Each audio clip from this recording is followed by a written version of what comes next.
Hello everyone, this is Sam of Historiansplaining. A historian tells you why everything you know is wrong. These lectures are on SoundCloud, Podbean, Apple Podcasts, and other platforms.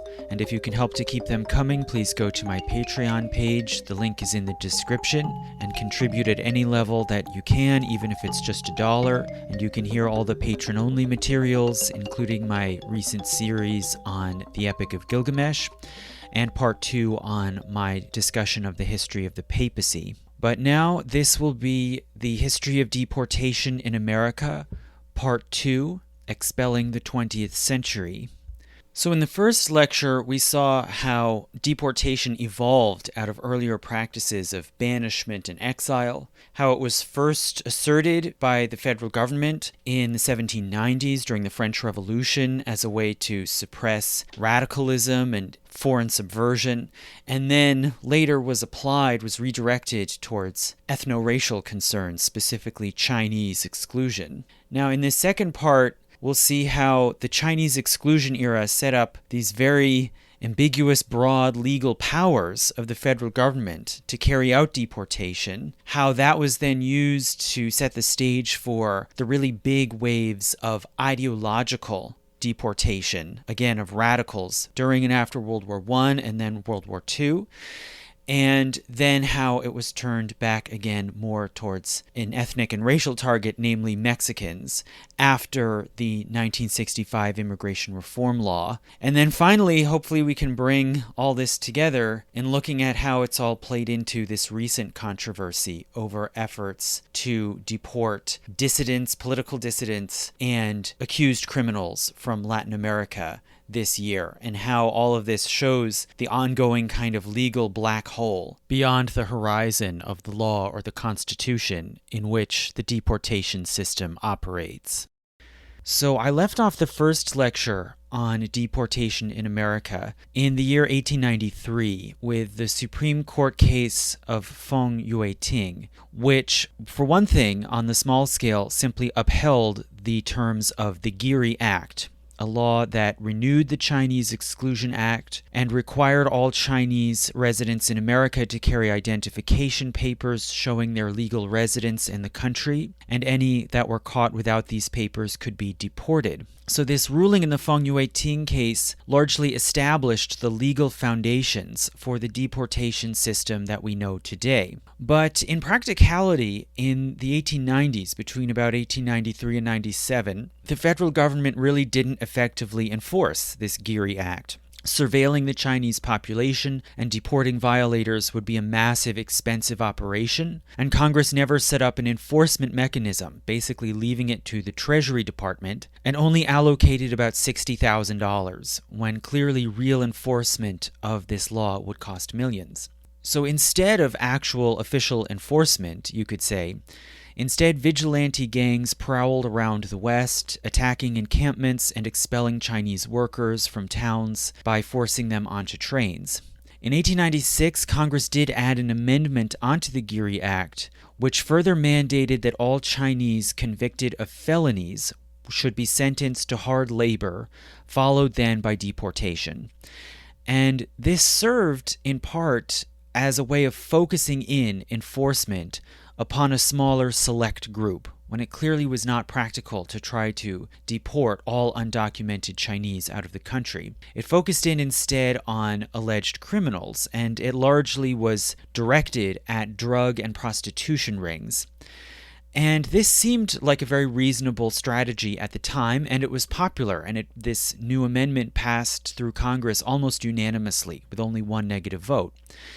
But it raised major legal issues. So this new amendment began a transition, which has been ongoing now for decades, a transition from using deportation as extended border control, right, in concept, using it to remove people who were supposedly never allowed into the country legally in the first place, to instead using deportation as a mode of internal social control. Right, a way of suppressing or discouraging crime or behaviors that for whatever reason the government doesn't want within the country. Now, with this transition towards using deportation as internal social control, it became now very difficult to deny that deportation was part and parcel of punishment for a crime.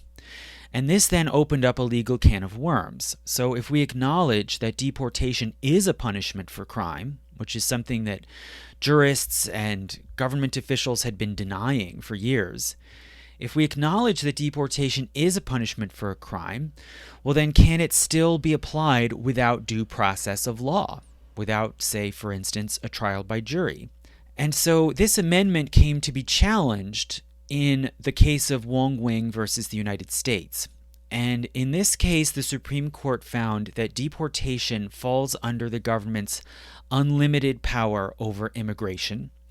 Deportation may involve a period of imprisonment as part of the process, but if this imprisonment is just, quote, part of the means necessary to expel an alien from the country, then it is acceptable and can be done with no trial or legal process. Right? So according to the Supreme Court, it still did not count as a punishment, but they held if the imprisonment is part of a punishment, such as a sentence to hard labor, then the accused must have a proper judicial trial to establish guilt. So this decision was weirdly ambivalent and kind of contradictory. It still affirmed the government's power to deport people at will without trial, but it did so seemingly on the understanding that it would only be used as extended border control and not as social control exercised in response to crimes. And the Supreme Court said in their ruling, quote, "No limits can be put by the courts upon the power of Congress to protect by summary methods the country from the advent of aliens whose race or habit render them undesirable as citizens, or to expel such if they have already found their way into our land and unlawfully remain therein." End quote. But also the Supreme Court stipulated that if illegal residence in the country is treated as a crime to be punished, then, quote, "the fact of guilt should first be established by a judicial trial." So, in a way, the ruling established for the first time that everyone in the country, even including aliens, is protected under the Fifth and Sixth Amendments, guaranteeing the accused the right to a fair trial. So in this sense, aliens are not complete non-persons. They do have some basic legal rights. But it also left open these gaps and ambiguities. How and when do these legal rights play into the deportation process? Is residing in the country unlawfully a crime, or is it not? Or is it just a fact that the government can assert without any trial? And further, again, is deportation itself a punishment or no? Maybe sometimes. When is it and when not? Is it only a punishment when paired with some other penalty, but not when it is applied on its own? Why not? What about when the accused is detained for just a little while or for a long period of time? If so, how long does it have to be? Is long imprisonment a punishment only if the government intends it as such, but not if it is done through carelessness or incompetence? All of this was still left unresolved at the end of the 19th century, and really still to this day. There is still uncertainty surrounding all parts and stages of the deportation procedure. But nonetheless, this case in 1896 was a step in pushing beyond border control towards using deportation as a means of punishing behavior after someone has entered the United States. Deportation could be used in response to crimes, beginning at first as a method of picking out targets from among the population of unauthorized alien residents. But then over time, it would extend to a means of expelling immigrants who may be residing legally in the country, but who are seen as a nuisance or a danger for some reason. And there's a widespread perception at the dawn of the 20th century that immigrants are inherently criminal. So immigrant neighborhoods, especially Chinese neighborhoods, but others as well, were routinely depicted as dens of crime and vice, blamed for supposedly causing the majority of crime in America. Deportation was gradually used more and more as a convenient solution to immigrant crime. And this evolution happened gradually, bit by bit, with new statutes or amendments added onto the statute books. For instance, in 1907, Congress passed a law that any foreign woman found to engage in prostitution within 3 years after immigrating shall be deported. And the rationale for this supposedly was that if she is caught plying the trade within a short period after immigrating, that means then that she was actually a prostitute when she immigrated, and hence she should not have been allowed to enter in the first place. And in this way, it could be couched in this idea of extended border control.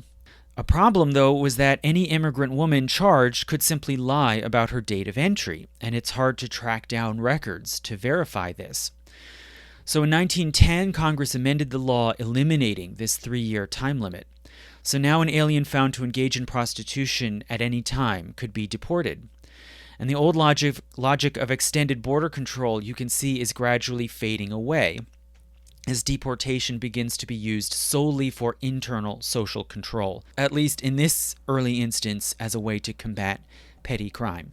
So the Supreme Court generally avoided ruling on whether this innovation was acceptable according to the Constitution or prior case law. In 1913, a woman named Helena Bugajewicz filed suit against her deportation. So she was a prostitute, an avowed one. It was her occupation, and she did not dispute that. But she had immigrated decades earlier, before there was any federal law against prostitution at all. So she filed suit and objected to her deportation on the grounds that it could not be construed as based on her initial entry into the country being illegal. It was legal. And if it were construed that way, that would be an ex post facto law, right? A law that retroactively makes past actions illegal that were perfectly legal and permitted at the time when they happened. And there is a clause in the U.S. Constitution prohibiting ex post facto laws. Now, the Supreme Court ruling basically brushed all of these arguments off.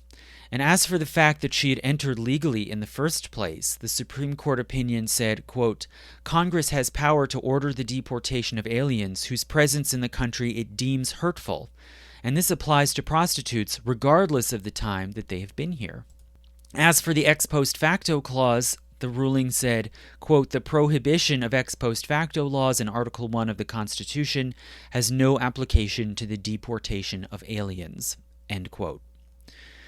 As for the deportation being a punishment for a crime, the Supreme Court said, quote, the determination of whether an alien falls within the class that Congress has declared to be undesirable by facts which might constitute a crime under local law is not a conviction of a crime, nor is deportation a punishment, end quote.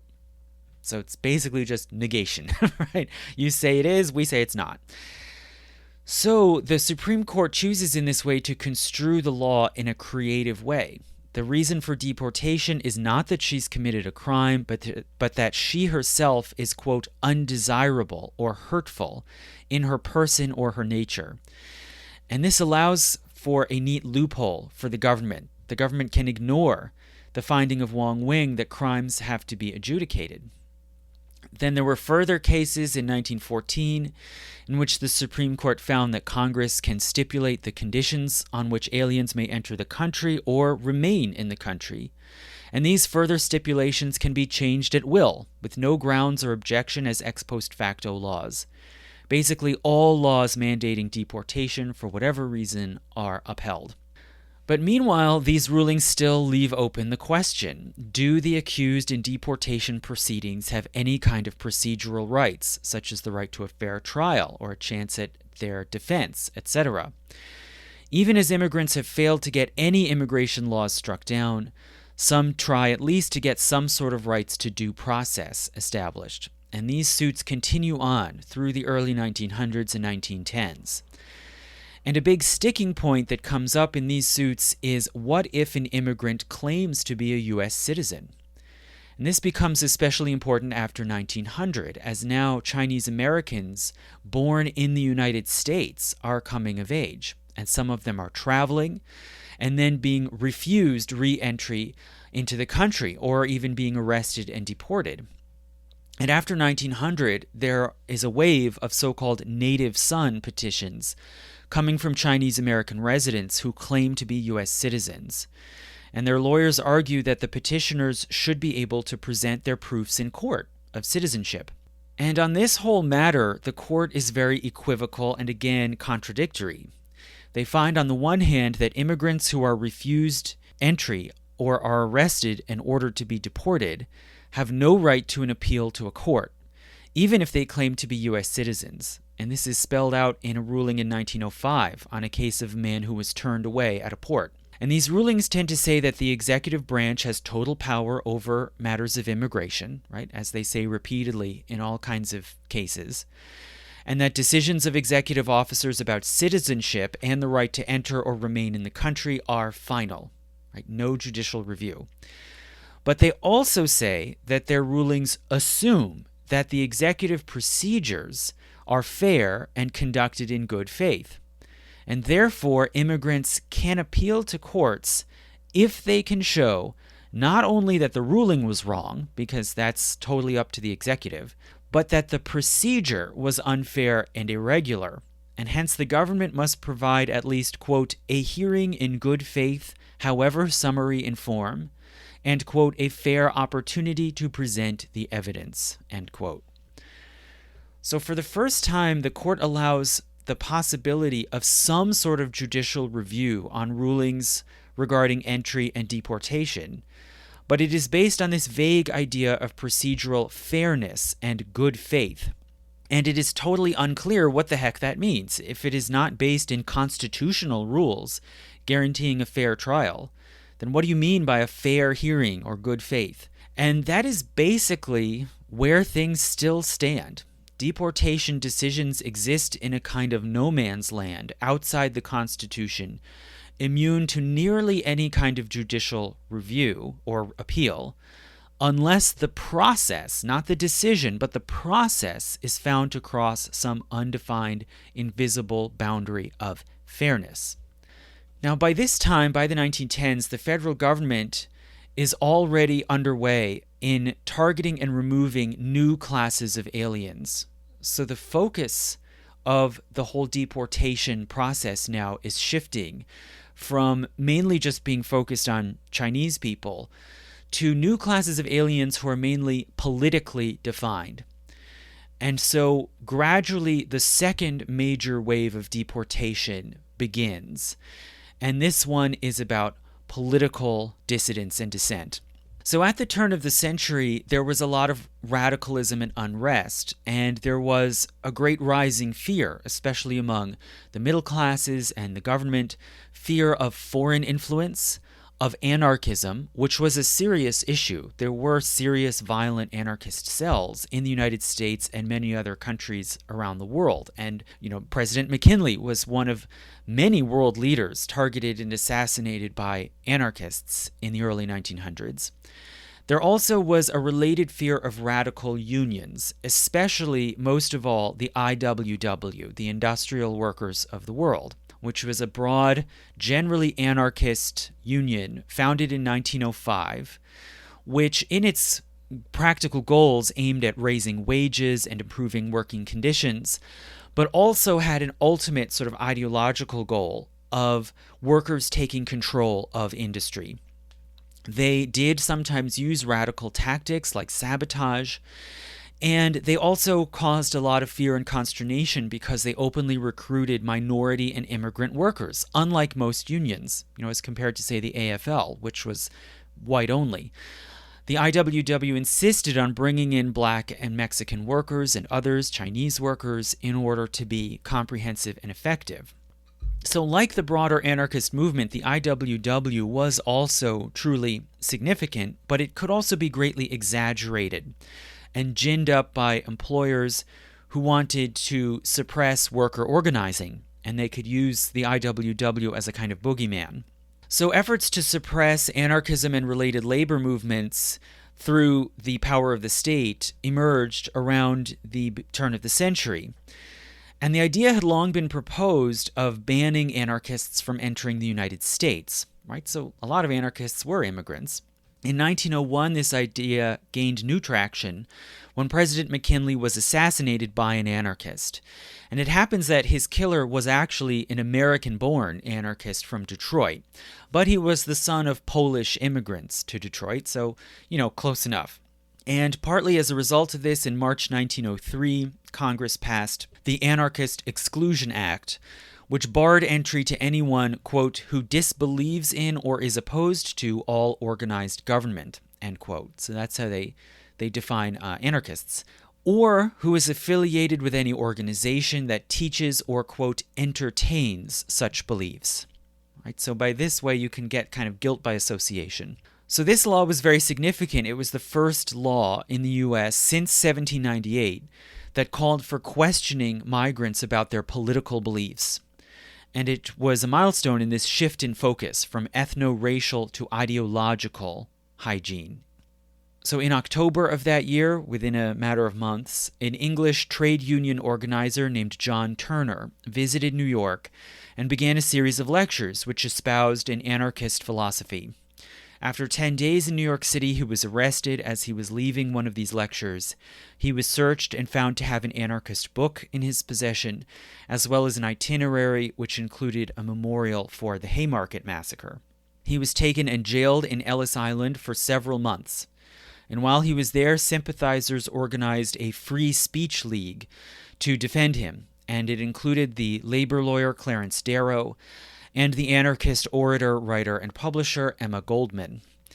And the Free Speech League argued that Turner was only a philosophical anarchist, in their words, and not an actual threat to the government, and that his views were protected by the First Amendment.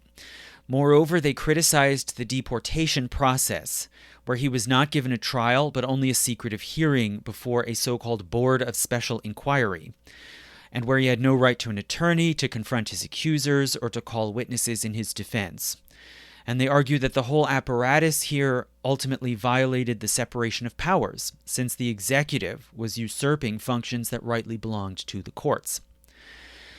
But the Supreme Court found against Turner, since, among other reasons, the Bill of Rights did not apply to aliens. So again, that same conclusion once again. And this case served as a test case. It effectively opened the door for more surveillance and suppression of dangerous views and ideas. And also the ruling again based the government right to deport on the right to control or remove those who had entered the country illegally in the first place. And it glossed over the distinction between these border enforcement actions and expulsions for the sake of social control based on views or actions after entering the country. Now, in addition, there also was rising anxiety in the country over the social makeup and national health, you could say, of the population. There was a rise of belief in eugenics and other efforts at population control. For the federal government, this meant a growing and active role in combating crime, in managing and suppressing labor struggles and ideological conflicts, and in monitoring and managing the racial order. In 1905, President Teddy Roosevelt gave a message to Congress in which he asked for, quote, an increase in stringency of laws to keep out insane, idiotic, epileptic, and pauper immigrants. But this is by no means enough. Not merely the anarchist, but every man of anarchistic tendencies, all violent and disorderly people, all people of bad character, the incompetent, the lazy, the vicious, and physically unfit, defective, or degenerate, should be kept out. End quote. In time, deportation was invoked and deployed as a tool in this campaign. So by 1910, there was a widespread perception of a national crime wave, and it's unclear and debated among scholars whether this was real, whether crime really had gone up as compared to before. But regardless, by this point, by 1910, deportation of prostitutes was already common and accepted in law, and the basic procedure of deportation, much like today, had taken shape, wherein the immigrant would be accused by local police or by personal enemies. Affidavits would be taken and sent to the Department of Labor. An arrest warrant would be issued. The accused is taken and imprisoned at an immigration station, such as Ellis Island, is questioned by an inspector under oath without a lawyer, and is afterwards given a hearing before an inspector with a chance to offer evidence in their defense before a decision is then made. And in the 1910s, there was increasing demand to extend this procedure to bring in more classes of criminals and suspects. And this comes to a head eventually after the outbreak of World War I, especially as fear grew that the U.S. was going to be drawn into that war. So the war created a new sense of urgency that society must be mobilized and militarized. Teddy Roosevelt himself led a movement for preparedness, and as part of this, the nation would have to be protected against foreign elements that might weaken or undermine it from within. And these might be criminal, racial, or political elements, and often all three were seen as somehow one and the same. In 1915, President Woodrow Wilson told Congress that there were immigrants in the country, quote, born under other flags but welcomed under our generous naturalization laws to the full freedom and opportunity in America, who have poured the poison of disloyalty into the very arteries of our national life. Such creatures must be crushed out, end quote. He's probably speaking here mainly of Germans, especially those who were involved in labor militancy, like in the IWW.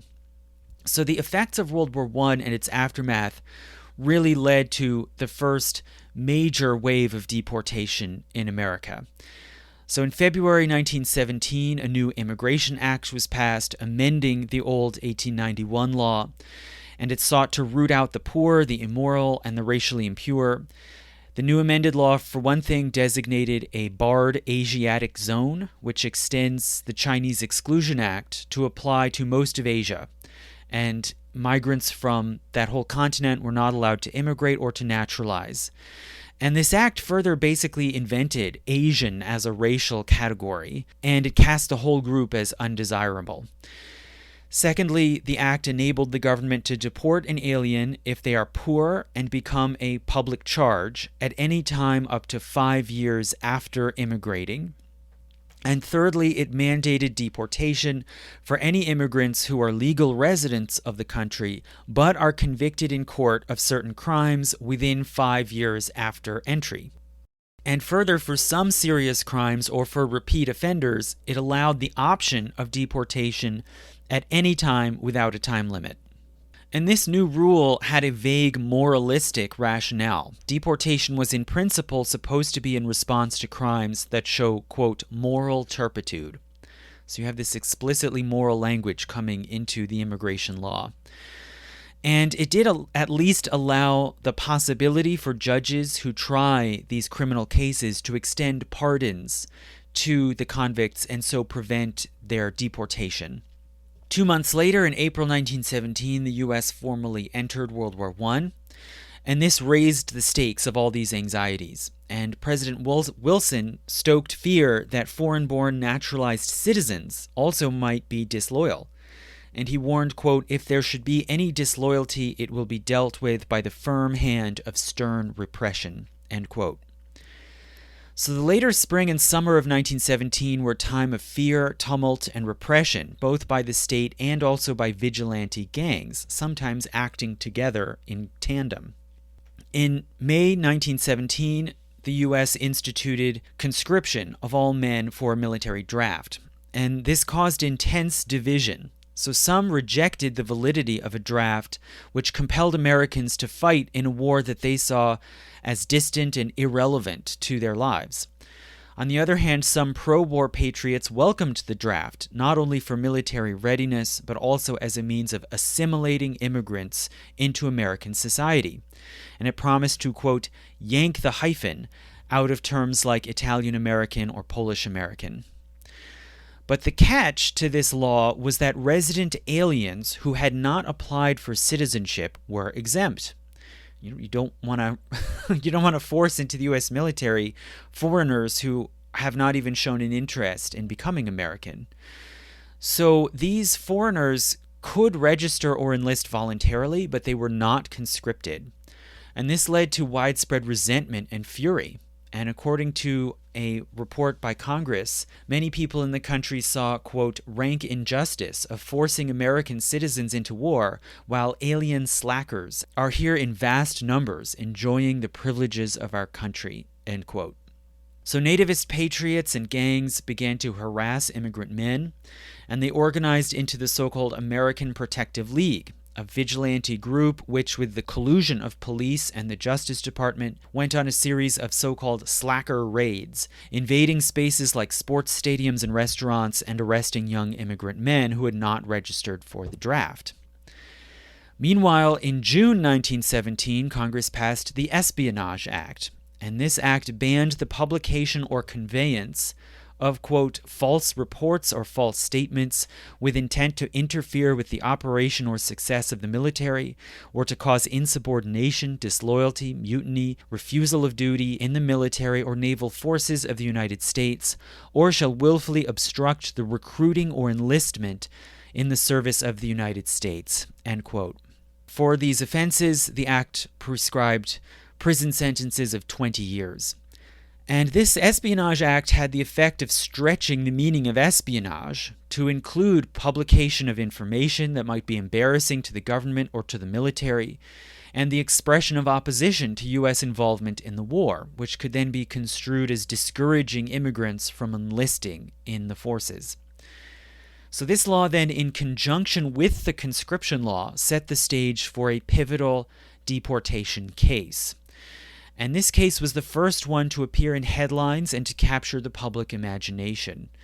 And the subject of the case was really the first ever celebrity deportee. And that was Emma Goldman, an anarchist orator, publisher, and agitator. So Emma Goldman was a unique figure in early 20th century America, a 47-year-old Jewish immigrant who, rising from total obscurity, charged onto the American stage and lecture circuit and barnstormed across the country, pronouncing radical heresies against law, religion, and the capitalist class, and bouncing in and out of jail all along the way. She was known to carry with her a toiletry bag and a book with her at all times, so that in case she was arrested, she would have something to read in jail. By 1917, she had made herself into really the archenemy of respectable society, an object of widespread fear and revulsion, but also one of almost universal fascination, the so-called Queen of the Anarchists, as the press called her, or as J. Edgar Hoover called her, the most dangerous woman in the country. In retrospect, Goldman must be seen as one of the great towering personalities of pre-World War I America, which I say with some irony since she was notoriously short, under 5 feet tall.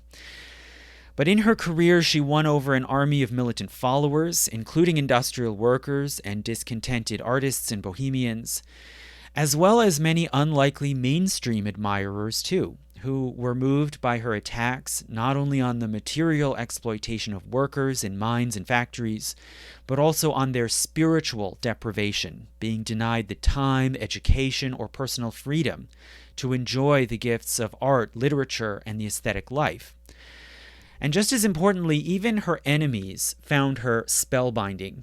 The same press outlets that excoriated her as a threat to civilization nonetheless sent reporters to all of her speeches and could not resist printing her every word. So Goldman's life and career are too strange and complex to discuss here in detail. We're already going on too long here. But some important facts to know in relation to her role in the history of deportation. Emma Goldman was born in Lithuania, which was then part of the Russian Empire, in 1869.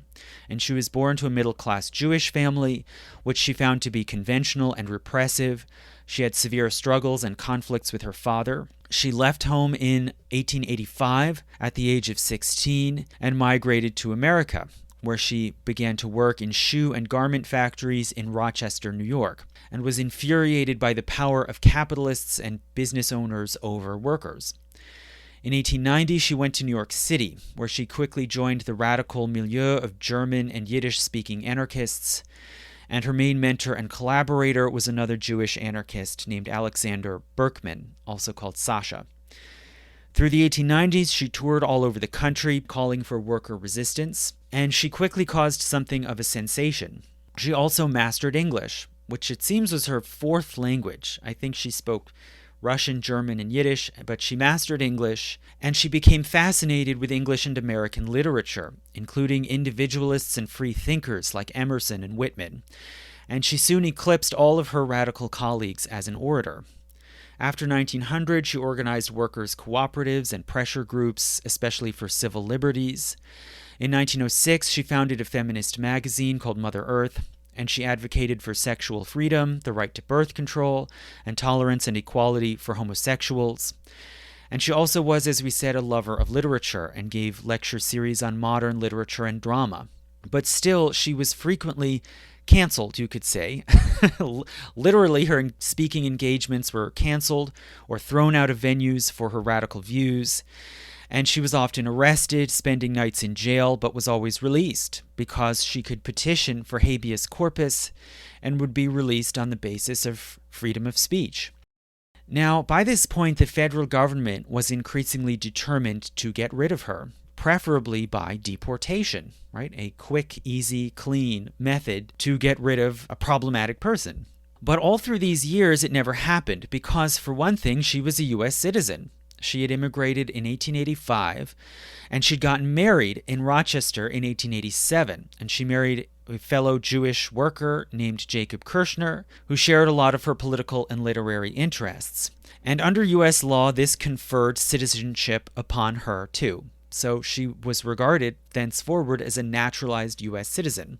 But the marriage only lasted for a year. It didn't work out, and they went back to the rabbi where they'd gotten married and got a divorce. Now, under U.S. law, this still did not change her citizenship, right? Divorce does not retroactively denaturalize. So she was still legally a citizen, and her citizenship, it seems, was never questioned and was never an issue for 20 years. And at points, she even traveled abroad and returned and re-entered with a U.S. passport.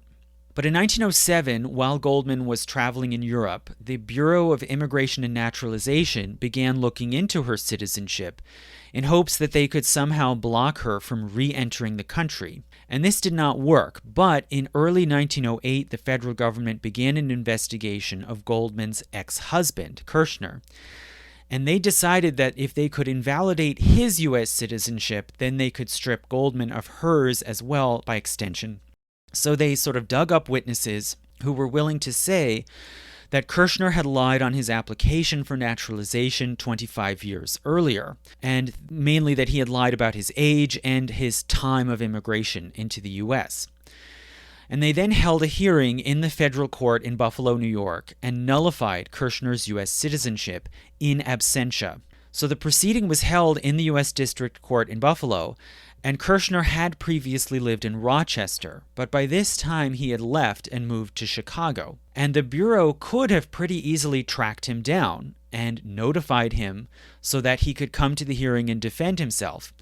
But they just didn't bother. They conveniently shrugged and said, "Oh, we don't know where he is. I guess we'll have to proceed without him." So they never even notified him, the putative target of the proceeding, nor did they notify Emma Goldman, who was the real target. So she found out suddenly, days later, that she was no longer a U.S. citizen, and she then had to cancel a planned lecture tour of Australia and all future travel abroad.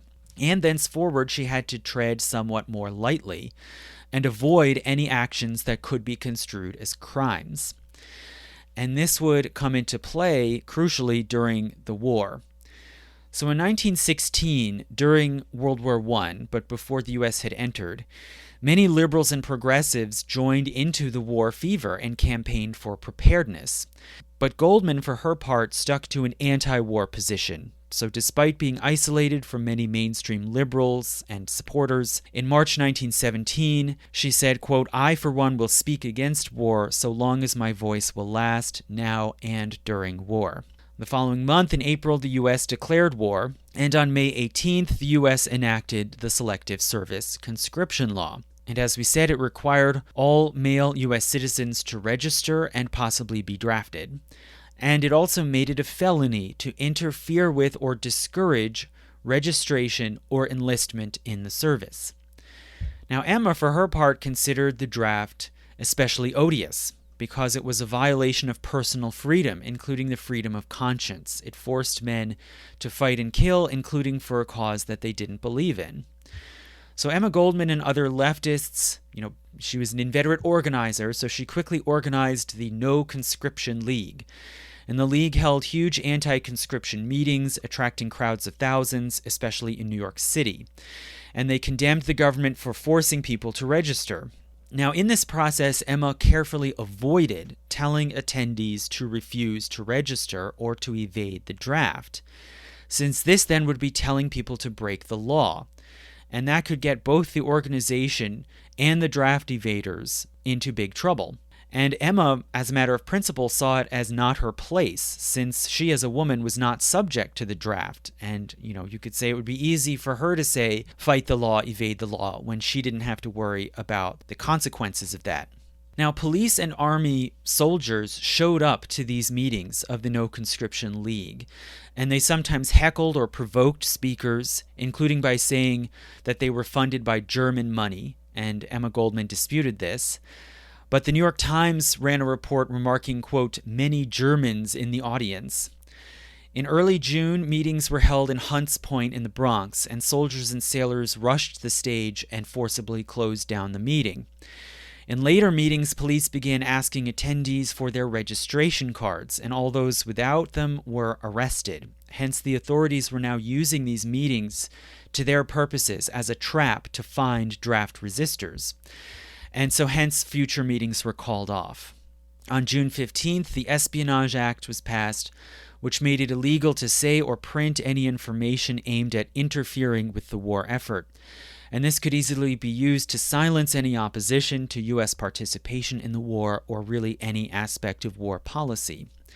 And on the very same day, as soon as the ink was dry on this new law, on June 15th, the U.S. Attorney for New York sent in a squadron of deputies into the office of Emma Goldman's magazine, Mother Earth. They arrested Goldman and Berkman on supposed charges of, quote, conspiracy to induce persons not to register. And they shut down the magazine office and seized all their papers, records, subscriber lists, manuscripts, etc., and most of these disappeared forever and were probably destroyed. Goldman and Berkman were put on trial in the federal court in New York, and they were threatened with prison terms and deportation. And this caused something of a stir among the public and the press. Not everyone knew that Goldman had been stripped of her U.S. citizenship. And also the threatened penalty of deportation caused controversy and even shock, in large part, I think, because not only had she been a presumptive U.S. citizen, but also because she was such an essentially American figure. She was a self-made woman who had mastered a series of skills without formal education and gained notoriety. She was known as a free thinker and at root an individualist. So although she was radical, her creed was always founded on belief in the free individual, hence her invocations of Thoreau and Emerson and Whitman and other apparently quintessentially American thinkers. She always professed love for America and for the spirit of rebellion and experimentation. So she was, in her strange way, both an apostle and a living confirmation of the American individualist creed, which then came out in the trial. So Goldman and Berkman's trial was very significant as the first legal proceeding witnessed by the press and the wider public in which the accused was threatened with deportation. So a jury was impaneled, which was all white men in business and the professions. The assistant U.S. attorney prosecuted the case himself. And the original charge, as we saw, was interfering with conscription. But the prosecution barely mentioned this charge and focused instead on various other accusations, including that they had misused funds donated to the No Conscription League and embezzled them for personal enrichment. This had no evidence, and the two of them, Goldman and Berkman, as it happened, had only a few $100s in the bank between them. They were accused of having received money from Germany. The closest that the prosecutor could actually point for this charge was to a big donation they'd received from an American farmer born in Sweden. And they were accused of having advocated violence at their mass meetings. So for this, the prosecutors had to draw on past columns printed in the magazine, but there was no record of them advocating violence at these meetings. Now, notably, Goldman and Berkman chose to defend themselves. Although they had supporters who could have hired lawyers, they defended themselves. Berkman basically clammed up and hardly said anything. He tried to sort of evade the charges by silence, a kind of boycott. But Emma Goldman was an orator, and she gave a long disquisition, which is very significant as really the first time that the American public heard directly from a deportee in their own words. And Goldman argued, for one, that she had never advocated violence. She said, quote, "The righteous passion for justice can never express itself in human slaughter." But at the same time, quote, "An act of political violence at the bottom is the culminating result of organized violence at the top," end quote. So you can see this as sort of presaging Nelson Mandela's argument, right? If there's violence, it's because the state has chosen to make it violent. Okay. Secondly, she defended civil disobedience, you could say, again, avant la lettre, before that was a common concept. She made biblical and historical references to argue that in times of crisis, people of conscience must sometimes act outside the law in obedience to some higher dictates of conscience. And she cited as examples Socrates, Jesus, and Galileo, and the founders of the United States. And in her closing statement, she made certain comments that have become somewhat notorious. The version of the speech that is in the court record is a little different from what was later printed in the press. It's hard to say exactly what she said word for word. But it seems that she made a final closing statement something like this. Quote, "Gentlemen of the jury, we respect your patriotism. We would not, if we could, have you change its meaning for yourself. But may there not be different kinds of patriotism as there are different kinds of liberty? I, for one, cannot believe that love of one's country must needs consist in blindness to its social faults, in deafness to its social discords, in inarticulation of its social wrongs. Neither can I believe that the mere accident of birth in a certain country, or the mere scrap of a citizen's paper, constitutes the love of country. I know many people, I am one of them, who were not born here, nor have they applied for citizenship, and who yet love America with deeper passion and greater intensity than many natives whose patriotism manifests itself by pulling, kicking, and insulting those who do not rise when the national anthem is played. Our patriotism is that of the man who loves a woman with open eyes. He is enchanted by her beauty, yet he sees her faults. So we, too, who know America, love her beauty, her richness, her great possibilities. Above all do we love the people that have produced her wealth, her artists who have created beauty, her great apostles who dream and work for liberty. But with the same passionate emotion, we hate her superficiality, her cant, her corruption, her mad, unscrupulous worship at the altar of the golden calf. We say that if America has entered the war to make the world safe for democracy, she must first make democracy safe in America. How else is the world to take America seriously when democracy at home is daily being outraged, free speech suppressed, peaceable assemblies broken up by overbearing and brutal gangsters in uniform, when free press is curtailed and every independent opinion gagged? Verily, poor as we are in democracy, how can we give of it to the world?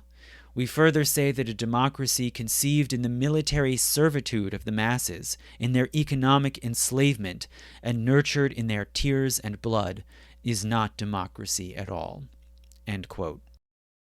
So ultimately, the jury deliberated for 39 minutes and, not surprisingly, found her guilty. She and Berkman were sentenced to the maximum sentence of 2 years imprisonment, followed by deportation. Goldman was taken to Missouri and imprisoned in the Missouri State Penitentiary for Women, where she was forced to work sewing garments for several days a week. Now, meanwhile, at this same time, while Goldman and Berkman are in prison, there was a summer of vigilante violence, and specifically of extra-legal vigilante deportations. So the demand for minerals and manufactured goods was very high during the war, and some unions tried to take advantage of this by striking for higher pay. And in response, armed mobs, sometimes backed by local police, attacked unions and striking workers, especially, of course, the IWW, which was associated with anarchists and immigrants. Most notoriously, in July 1917 in Bisbee, Arizona, which it seems is now a tourist town.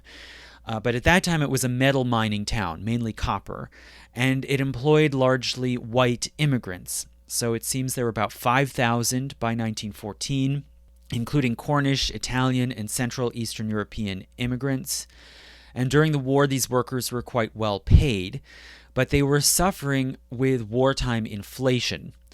And the IWW gradually infiltrated and organized much of these workers, and they presented demands to the employer companies on June 24th, 1917. So the employers, in response, claimed that this threatened strike, was instigated by German-controlled groups and aimed at injuring the U.S. government. And the New York Times dutifully reported, quote, "Big Copper Strike blamed on Germans." And they organized a so-called Citizens Protective League and appointed 2,000 armed men as deputies under the command of the local sheriff. On July 12th, an armed mob rounded up about 1,300 striking mine workers and bystanders and marched them 2 miles at gunpoint and forced them onto trains to New Mexico, where they were then left stranded in the desert without food or shelter.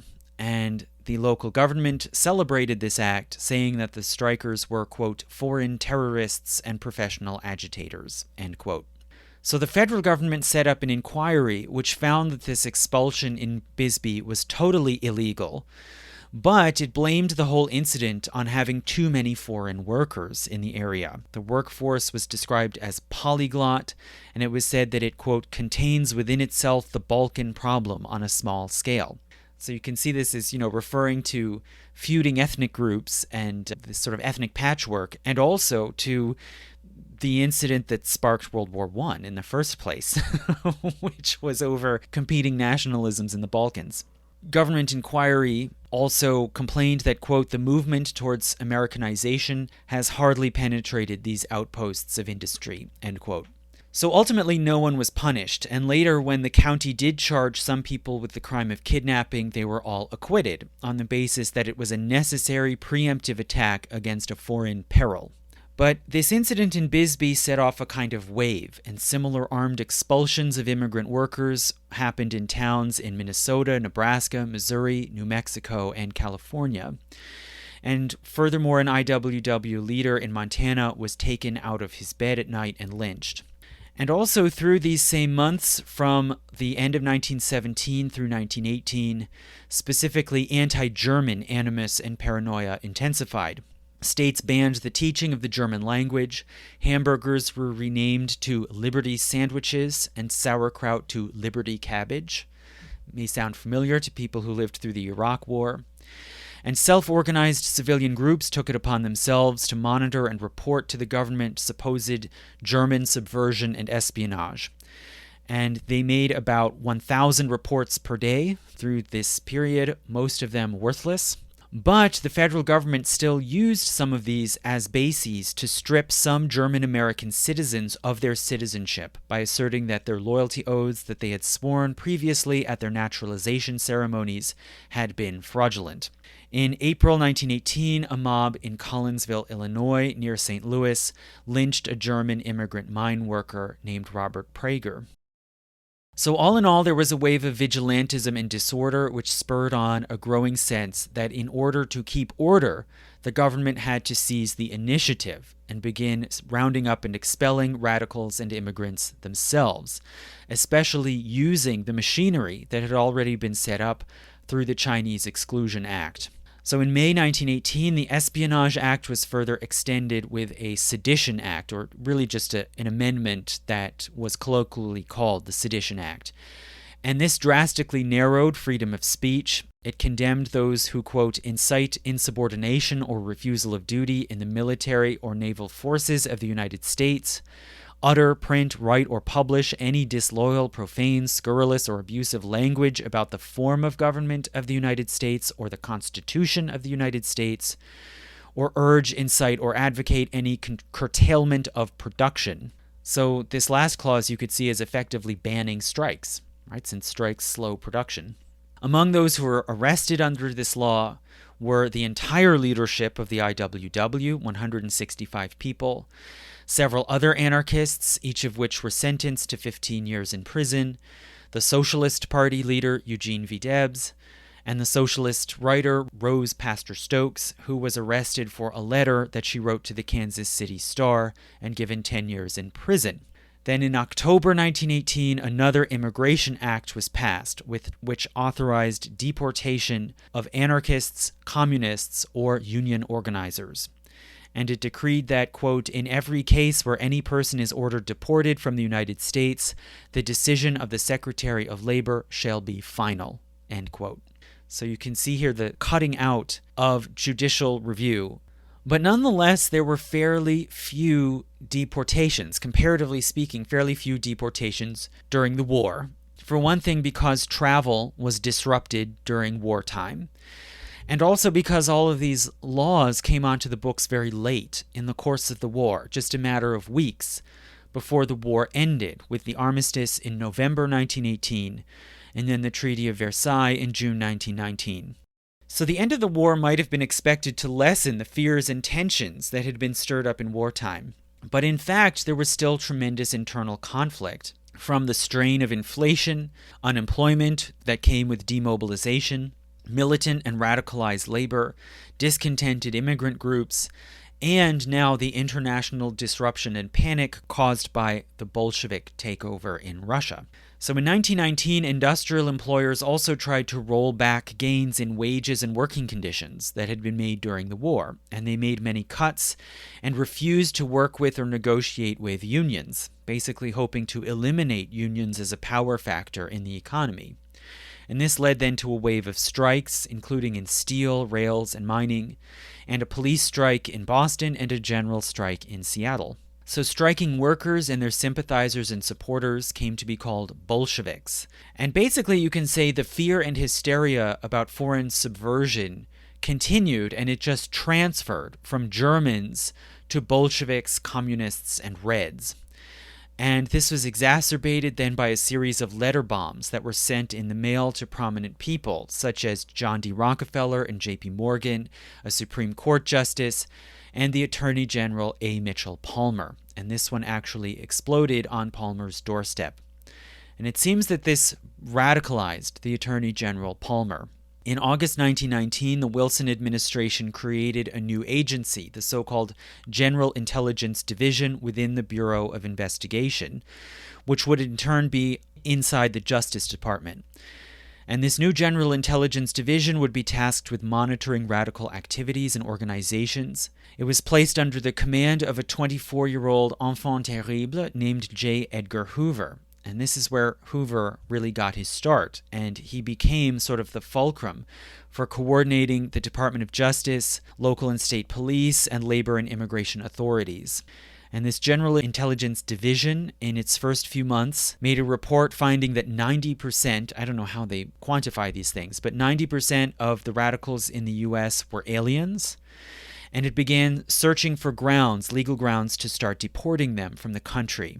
And this was often urged on by politicians, especially in Congress. They also argued that the racial violence, including the wave of lynchings in the South, was caused by foreign radicals, quote, stirring up discontent among the Negroes.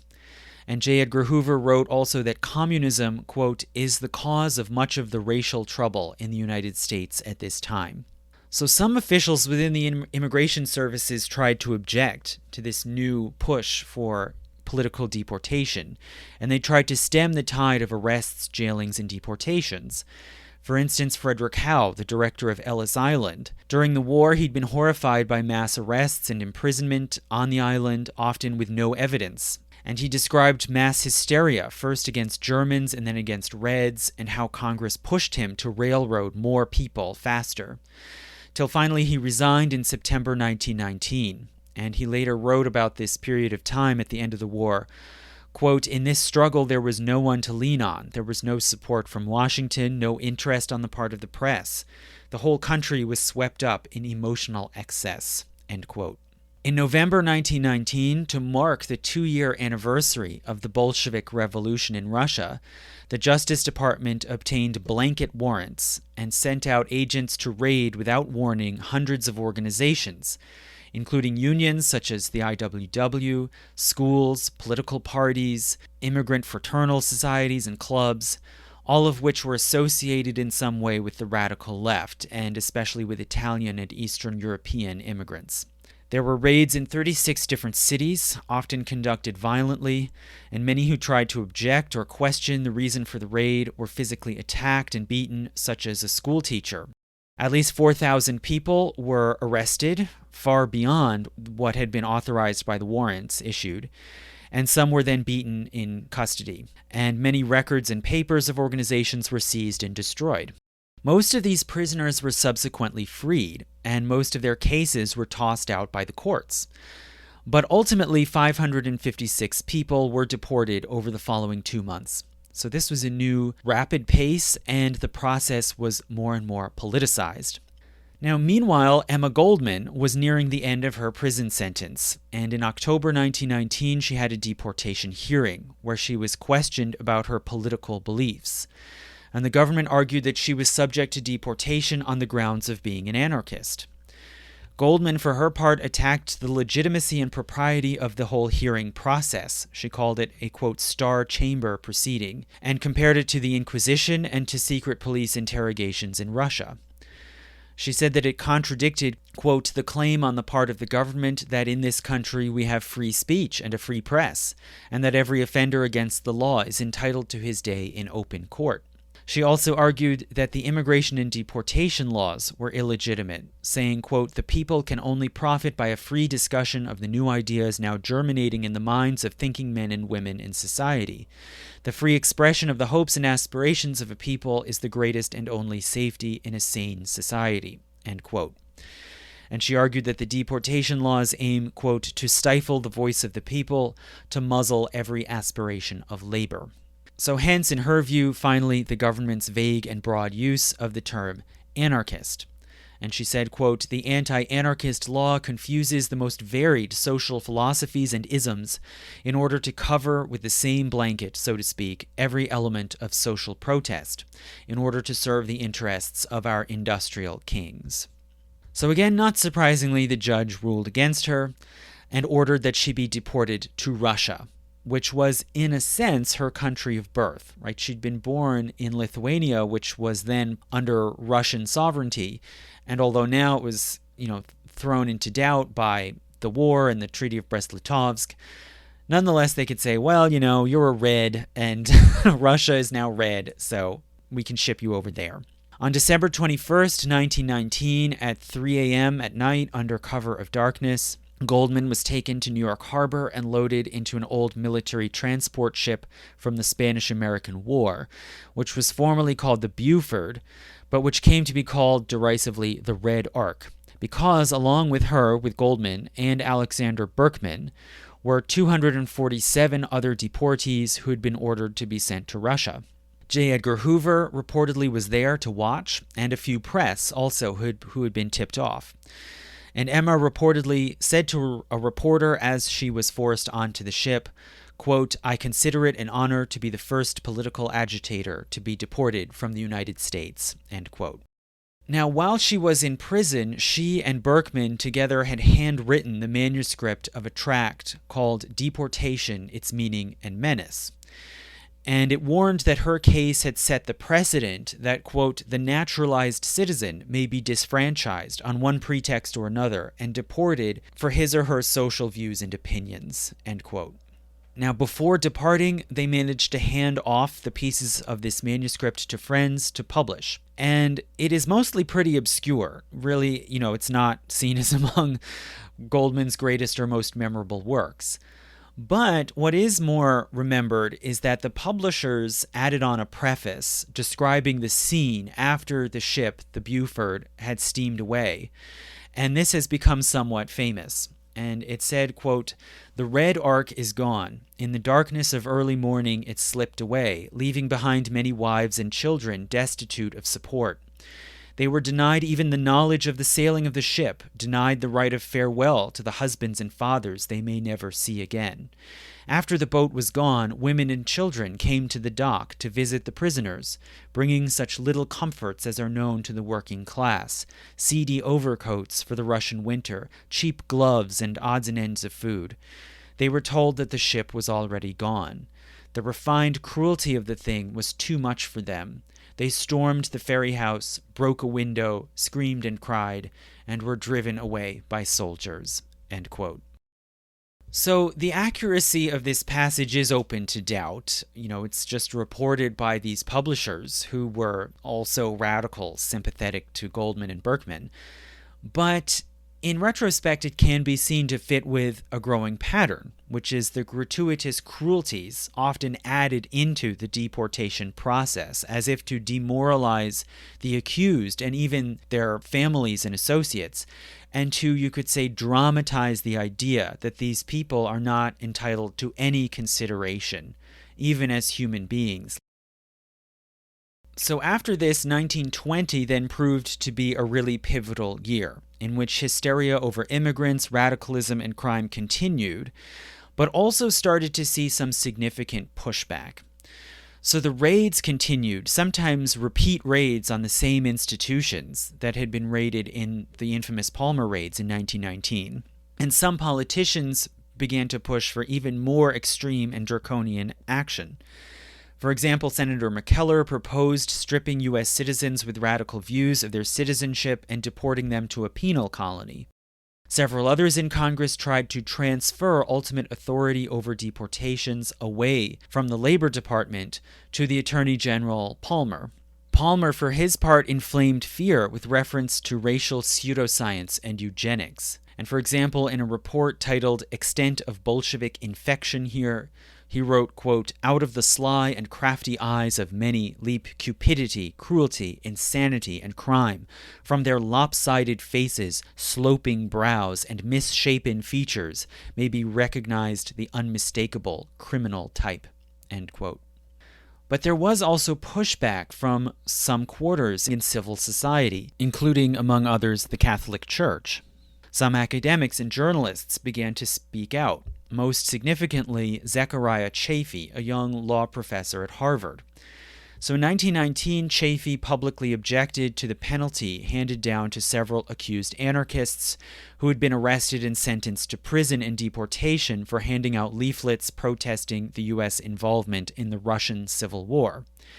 And Chafee argued that they had freedom of speech, and he did at least persuade one justice, Oliver Wendell Holmes, to switch his vote and dissent on the ruling in this matter. Chafee was subsequently accused of being a radical himself and was threatened with firing from Harvard. But in 1920, he stuck to his guns and went public, and he published a book titled Freedom of Speech, which said, for one thing, in the absence of a new sedition law against radical citizens, the government has seized upon the new alien law and used it with relentless vigor.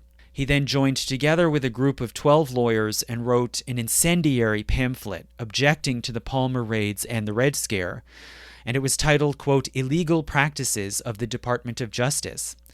And you can see it in this way as turning the tables on the DOJ, right? After the Justice Department had put forward so many supposed exposés on criminal networks among immigrants and workers. Also in 1920, another group of attorneys in the Civil Liberties Bureau, who had been representing defendants in freedom of speech cases and conscientious objectors during the war, they then founded the ACLU, the American Civil Liberties Union, which would not only defend clients in court, but also publicly campaign for freedom of speech. So altogether, this sort of counter-campaign from lawyers and jurists helped to fuel a broader backlash among civil society, mainly against the extreme infringements on civil liberties. So Samuel Gompers, the leader of the AFL, who had been anti-leftist and anti-immigration, even he spoke out and called for releasing those who'd been accused under the Espionage Act. And Congress eventually passed a bill repealing much of the Wartime Security Acts, and Woodrow Wilson signed it into law just before leaving office. However, other laws authorizing arrest and deportation of aliens remained on the books and continued to be used. So a last line of pushback against these was in the courts. Although the laws said that the Department of Labor had absolute and final say over deportations and that aliens had no constitutional rights, nonetheless, a basic fail-safe still remained, that anyone jailed could petition the courts for a writ of habeas corpus, basically demanding that the government justify in court why they are holding someone prisoner. And this meant that at least the government had to show that they had the prisoner, that they were alive, and they had some basis for holding them. And this doesn't guarantee much, right? The government might have just some tiny shred of evidence as a basis for suspicion, which a prisoner can then refute with much greater and stronger evidence, but the court would still have no choice but to find in favor of the government and allow them to continue to hold the prisoner without trial. But at least this opened up a small crack in the wall, allowing some shot for prisoners to somehow challenge their treatment. One issue that came up was that some of these prisoners who petitioned for habeas corpus were actually citizens and just needed a chance to prove it. For instance, Zechariah Chafee's pamphlet reported on the case of a man named Peter Frank, who'd been arrested on the basis of a warrant issued against, quote, Peter Frank Alien, and it accused him of being a member of some unnamed violent organization. The authorities had broken into his house at 1 a.m., seized him from bed, and imprisoned him with no contact with family or a lawyer for 5 days.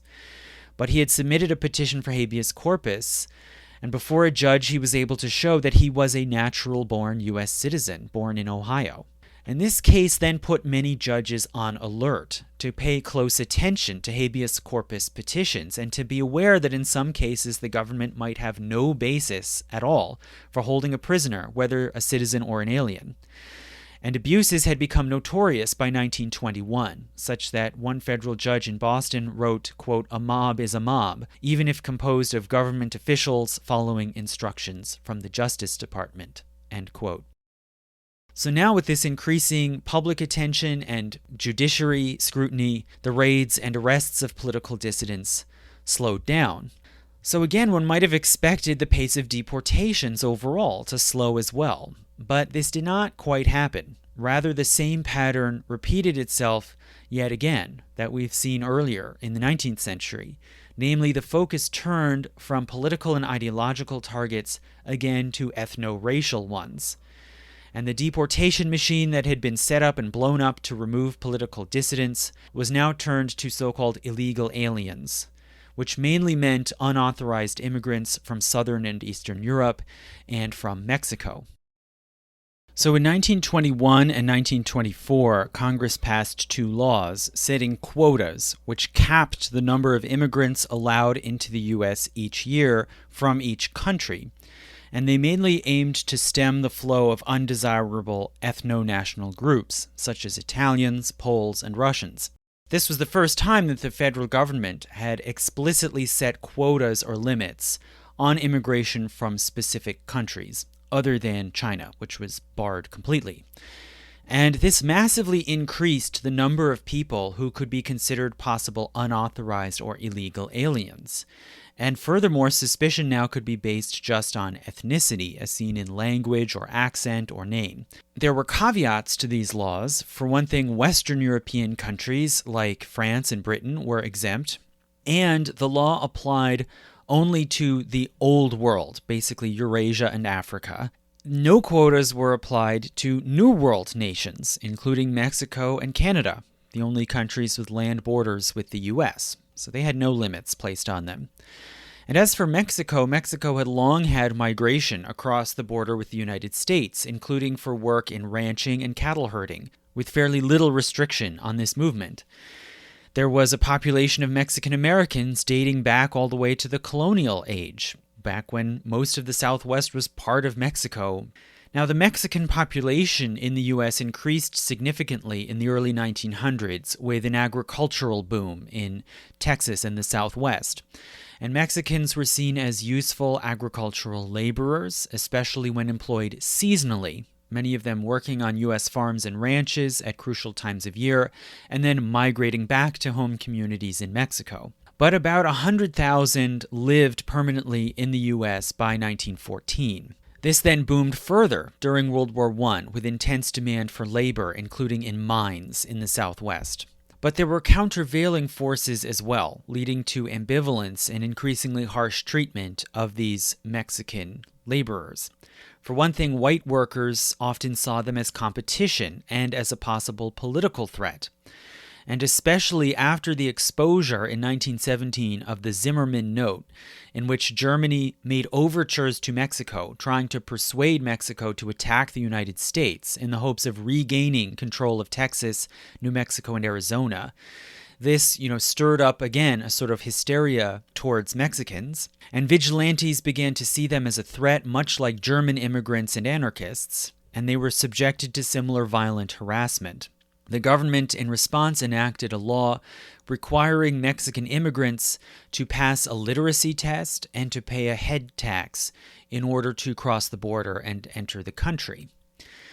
After the end of the war, still no quota was applied to Mexicans, but by 1919, the government began requiring Mexicans to apply for entrance visas in advance before crossing the border, even if they had previously been doing so for years legally. And immigration restrictions and exclusions were enforced more and more stringently on the Mexican border, including these literacy tests, the exclusion of accused criminals and insane and of prostitutes, and most of all, the banning of those, quote, liable to become a public charge. So this rule was applied more and more broadly to arbitrarily refuse anyone that the border agents on the southern border didn't like. Also, Mexicans crossing the border were subjected to very humiliating treatment, such as naked physical examinations, which led many, especially the seasonal workers, to evade the border crossing stations, making them therefore illegal aliens when they entered the U.S. Finally, in the 1920s, border agents increasingly asked migrants whether or not they already had a job waiting for them in the United States. And this effectively set up a catch-22. Because if these migrants said yes, they do have jobs waiting for them in the U.S., then they could be refused entry on the basis of the laws banning contract labor or coolies, which had initially been passed to stop Chinese migration. If they said no, there isn't a job waiting for them, then they could be refused on the basis that they would become a public charge. Right? So it's, damned if you do, damned if you don't. So over the course of the 1920s, crossing the border from Mexico became increasingly impossible. And in practice, the policy really was a de facto ban, rather like the Chinese exclusion laws. And by the month of March 1930, the number of legal entrance visas issued to Mexicans to cross the border reached 0. The flow had been completely stopped. So in this time, over the course of the 20s up to 1930, those who wanted to go work in agriculture or industry north of the border generally had to cross illegally, and so were subject then to deportation if they were caught. So all in all, the border policy on the Mexican border contributed to a massive increase in deportation through the 1920s. The other big driver was fear and aggravation over the rise in crime. So many cities in the 1920s were crime-ridden and violent, dominated by gangsters. And the reasons for this are debated. One possible factor is the return of veterans who had been brutalized by World War I. Another is prohibition, which fueled a big black market in alcohol. And another large scapegoat was immigrants, right, who were portrayed as degenerate, brutish, uncivilized. And so the federal government increasingly took up the role of policing and crime fighting, led especially by the Bureau of Investigation under J. Edgar Hoover. And one major tactic of the Bureau's campaign was to target and deport immigrant criminals, ranging from minor thieves to major gang kingpins. And these were mostly European immigrants, especially Italian, Irish, and Jewish. And all in all, deportation multiplied from about 3,000 people deported in 1920 to 39,000 in 1929, about 15,000 of those being Mexicans. And in this period, the Departments of Labor and Justice built up a large, centralized bureaucratic machinery which routinized the deportation process and scaled it up to a major function of the federal state. And the Immigration Bureau was the largest body in the Department of Labor and had its own secret raiding squads. So opinion about this new system of mass deportation was again deeply split. Proponents presented it as a kind of national cleansing and a panacea for the country's social ills. For instance, in 1925, the sociologist Edwin Grant, who was also a state senator in California, he wrote in the American Journal of Sociology, quote, "The prosperity made possible by our forefathers has lured the parasites of Europe, the scum that could have so well been eliminated from the melting pot. No sooner do they sail past the Statue of Liberty than they mistake liberty for license and embark on their lives of crime," end quote. And hence he argued that the country should, quote, "eliminate at all costs the scum from the melting pot. A systematic deportation eugenically cleanses America of a vicious element," end quote. And this view was not atypical of social science at this time, which promised to solve social problems, largely by linking them to supposed underlying racial or genetic traits. So in the midst of this time, a second case arose of a major celebrity deportee. And this one was Marcus Garvey, who was a writer and orator from Jamaica originally. And in many ways, he was similar to Emma Goldman. He'd settled in New York City, specifically in Harlem, and built up a large following. He founded the UNIA, the Universal Negro Improvement Association, which organized black-run businesses and cooperatives, and in 1918 launched a magazine called Negro World. They promoted black unity, racial uplift, and self-reliance. You could see this as kind of a forerunner to black power. And they raised money for projects to move black Americans to Africa and worked towards creating an independent African state. In fact, they proclaimed a provisional African government in exile with Marcus Garvey as president.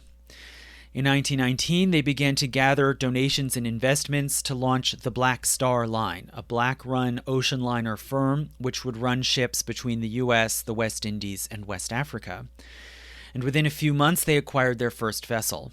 In the early 20s, however, the Black Star Line struggled due to a combination of poor management and government sabotage. Hoover and the Board of Investigation were determined to deport Garvey and shut his enterprises down. The problem was finding any federal laws that he could be charged with breaking.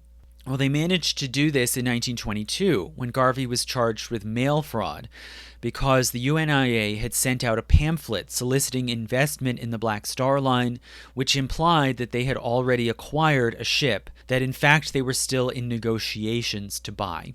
Now, it seems the main goal of this prosecution was to paint Garvey himself as a fraud, much like prosecutors had tried to do with Goldman, right, with claims of embezzlement or taking German money. But Garvey was convicted in 1923 and sentenced to 5 years in prison. In 1925, he began serving this prison sentence, and this led to a massive letter-writing and petitioning campaign in Black America to get Garvey released. In 1927, the pressure intensified when Garvey was ill with bronchitis, and it was feared he might die in prison. So at this point, the Attorney General Sargent wrote a report on the Marcus Garvey case to President Coolidge, and he wrote, quote, "Notwithstanding the fact that the prosecution was designed for the protection of colored people, whom it was charged Garvey had been defrauding, none of these people apparently believe that they have been defrauded and manifestly retain their entire confidence in Garvey," end quote. And the Attorney General warned of the danger that, quote, "instead of the prosecution and imprisonment of the applicant being an example and warning against a violation of law, it really stands and is regarded by them as a class as an act of oppression of the race in their efforts in the direction of race progress and discrimination against Garvey as a Negro," end quote. So Sargent recommended that Coolidge commute Garvey's sentence and release him. And on November 18th, Coolidge ordered that Garvey be set free, but on the condition that he be immediately deported. And it seems that Garvey should not have been technically subject to deportation law, since he'd been in the U.S. for more than 5 years, a total of 6 years, before the alleged crime of mail fraud. But in the middle of that time, when he was living in Harlem, in 1921, he had taken a tour of the Caribbean. And the government could argue that, therefore, he was not continuously resident, and this negated all the previous years that he'd been living in the U.S.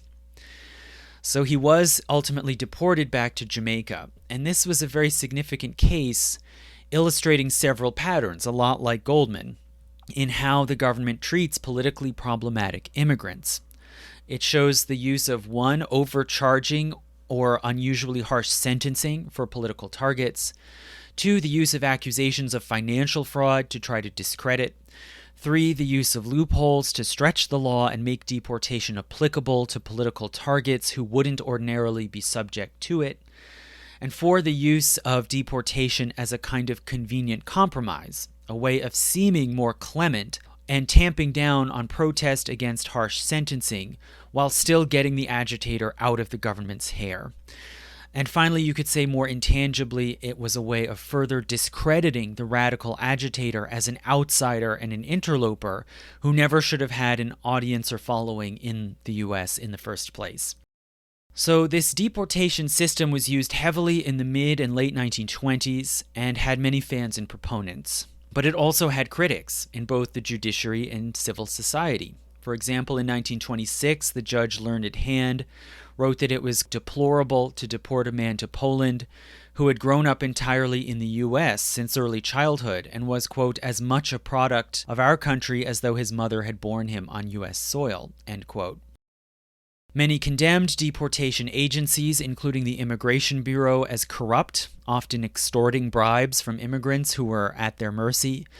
And the columnist Jay Franklin called them, quote, an open sewer and a disgrace to civilization.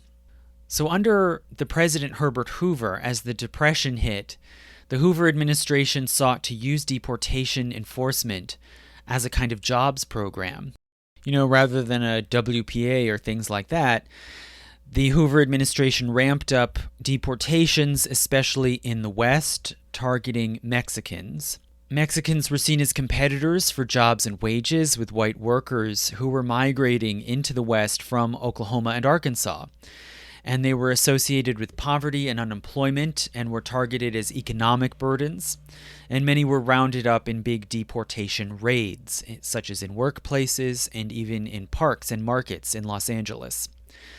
In 1931, the government began sending trainloads of both voluntary and forced immigrants to Mexico City.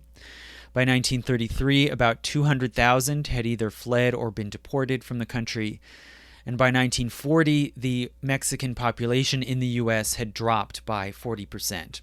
Now, somewhat ironically, the main targets of these raids under Hoover and even under Roosevelt, the main targets were older, longer established Mexican Americans who had been recruited years earlier by U.S. companies and had immigrated back before visas were required to cross the border. And hence, these older immigrants often did not have legal documentation that they could point to prove that they had crossed the border legally.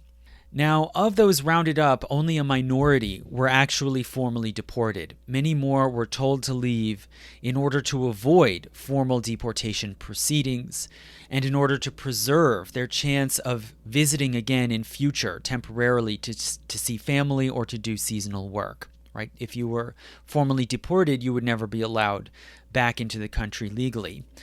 So in effect, you could see this as a return to warning out.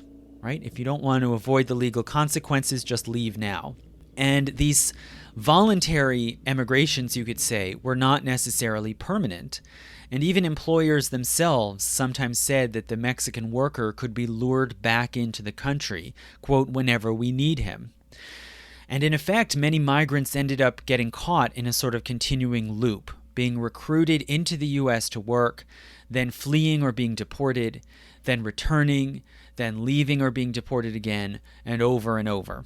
After 1933, when the Roosevelt administration came into office, they sought both to strengthen and to clean up this whole operation. They began to claim that it was part of fighting a so-called war on crime, and now the focus was shifted back again towards European immigrants in the big cities, who could be seen as causes of crime.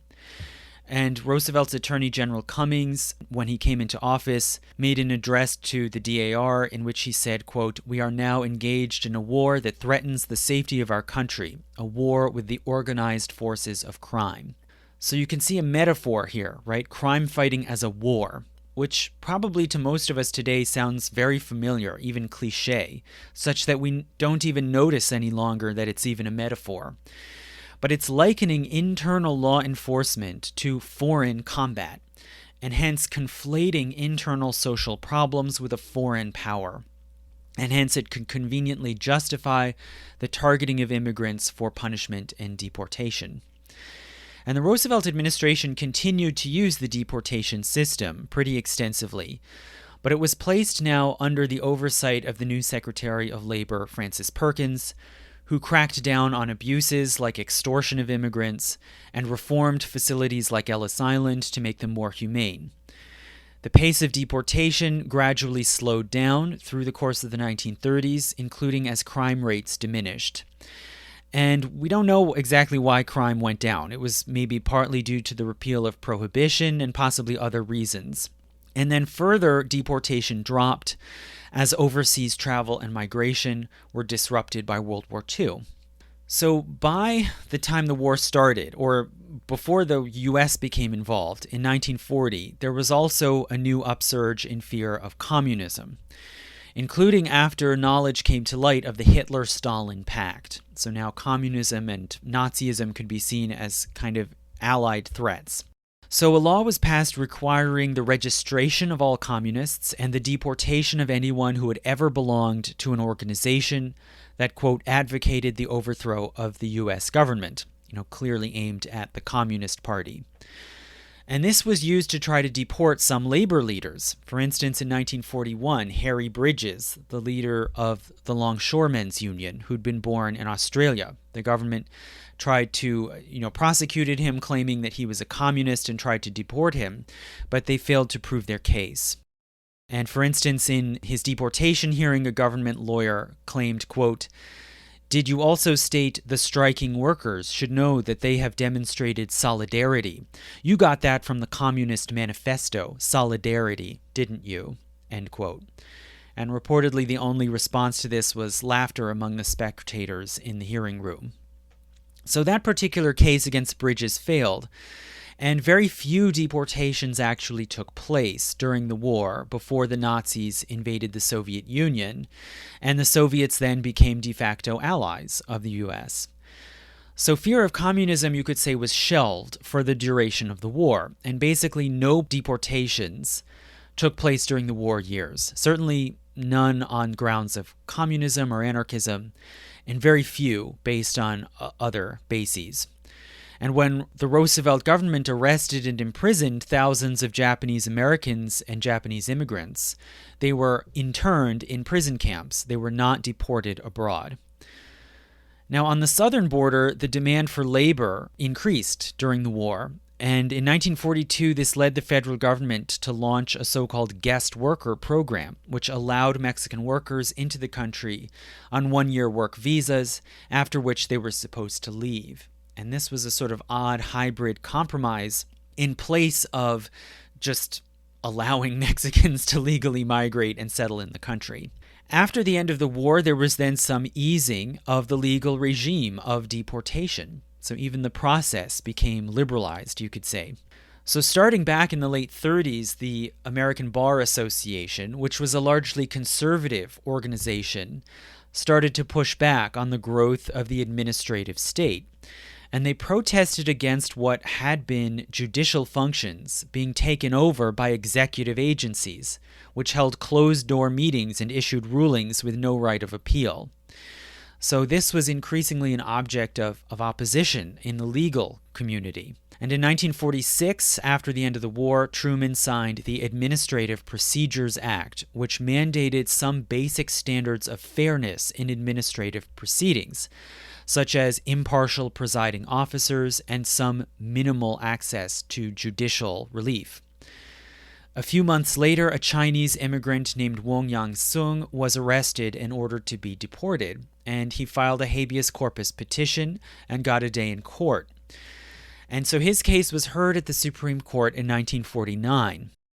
And he argued that the deportation hearing violated the Administrative Procedures Act, or APA, since the presiding officer was not impartial.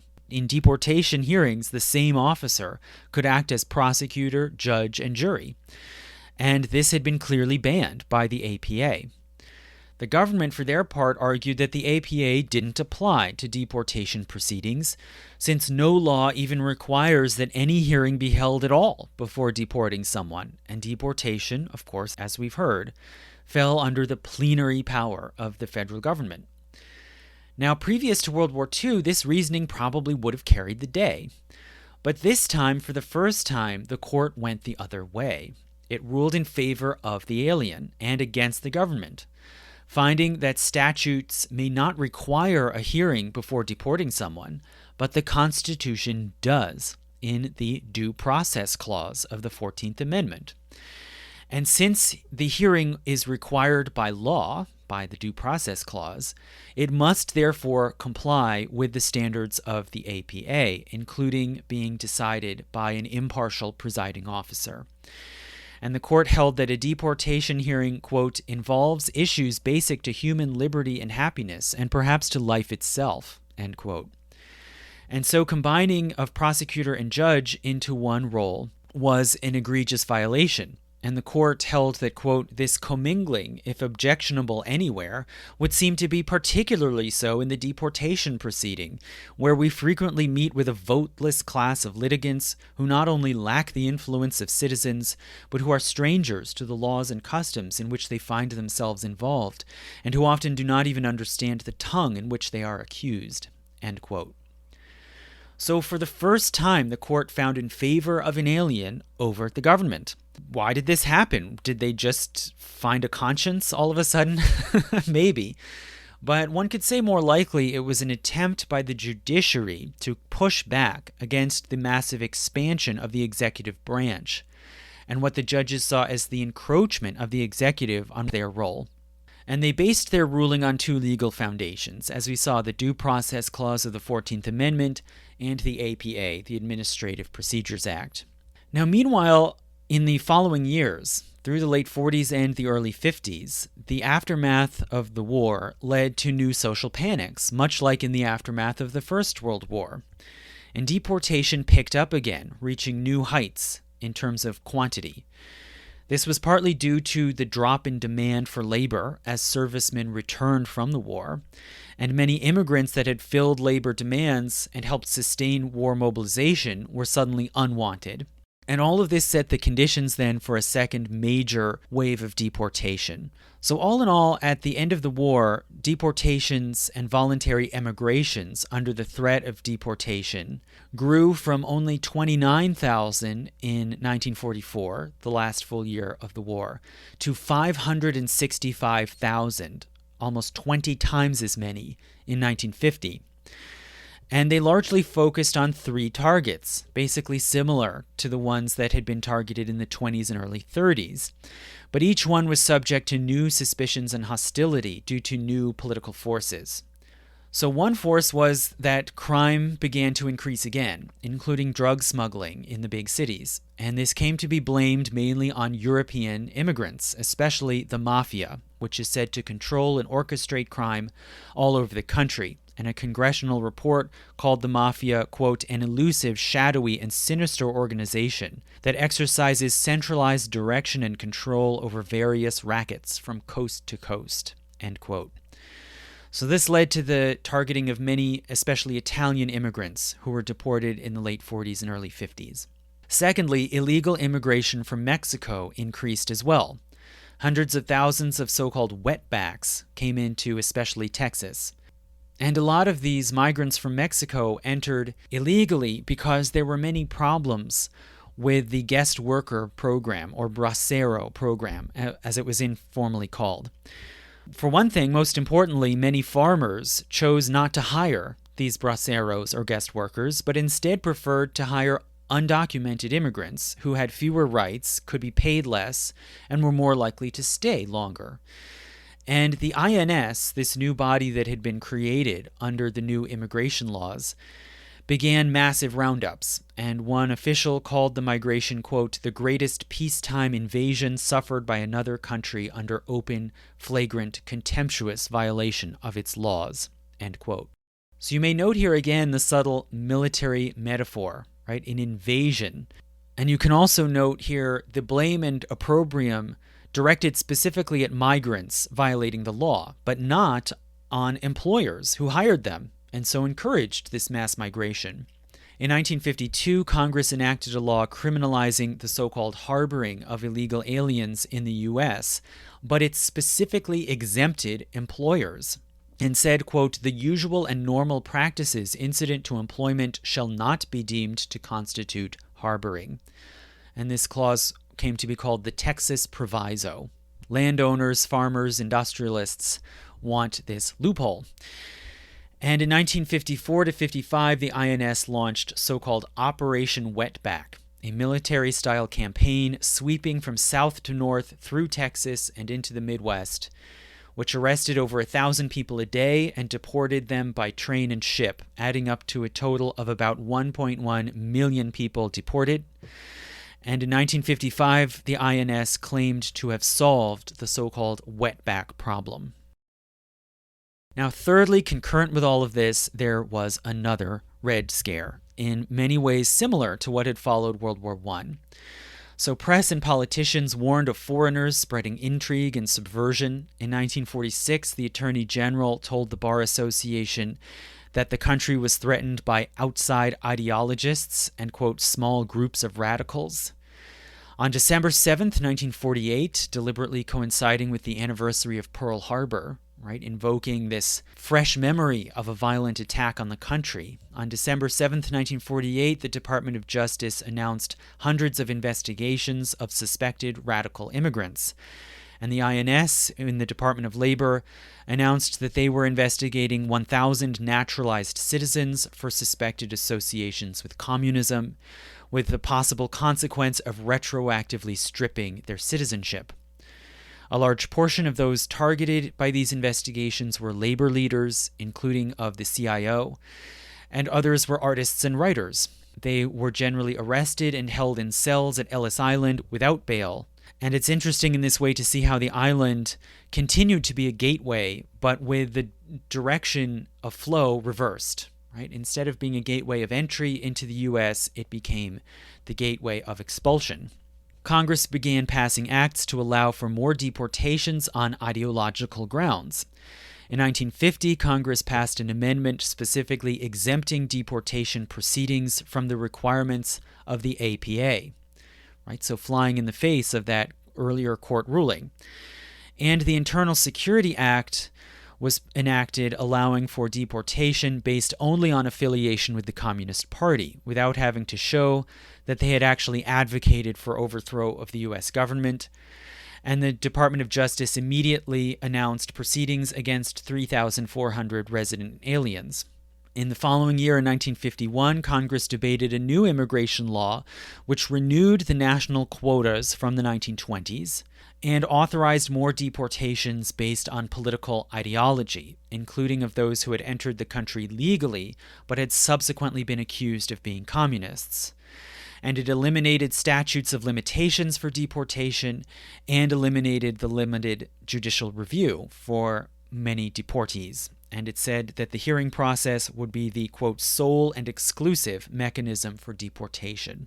The debate in Congress over this bill was acrimonious, especially in the Senate.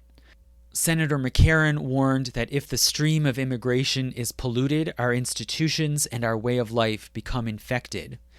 And Representative Walter in the House warned that, quote, thousands of criminals and subversive aliens are roaming our streets, a continuing threat to the safety of our people.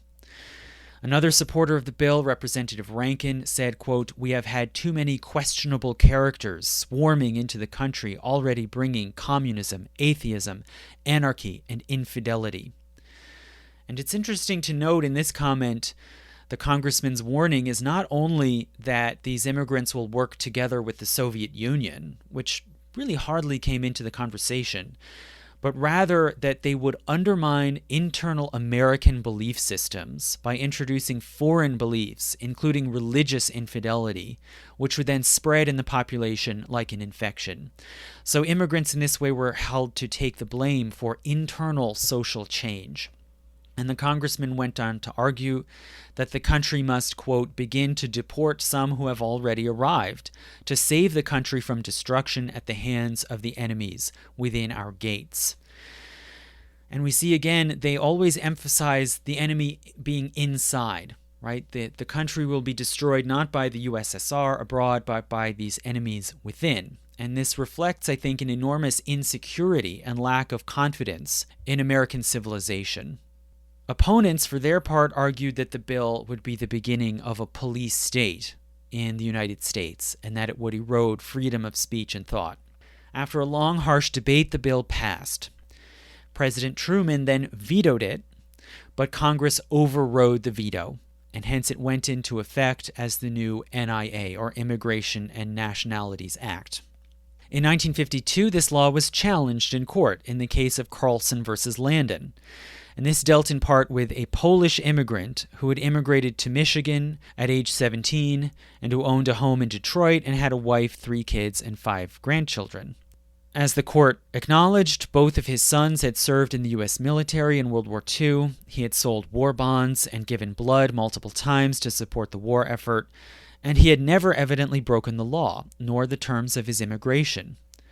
So the court acknowledged all of these facts in a footnote, but still said that none of it mattered. They cited the precedent of Fong Yue Ting and held that the government has plenary power to deport any alien they want for any reason they want. And in a later ruling, they even tossed out the last remaining shred of judicial protection, saying that the Due Process Clause does not apply to aliens either. And one might ask, why hadn't immigrants like this man in Detroit already applied and obtained citizenship? And it seems that one reason was that they were afraid that if they did apply, the INS would simply use this against them. For instance, when they went in for their interviews, they would be arrested for some minor infraction and then deported, which did happen increasingly in this time period in the early 50s. So you might see here this use of the interview as a trap to arrest and deport people, has a history and a precedent to it.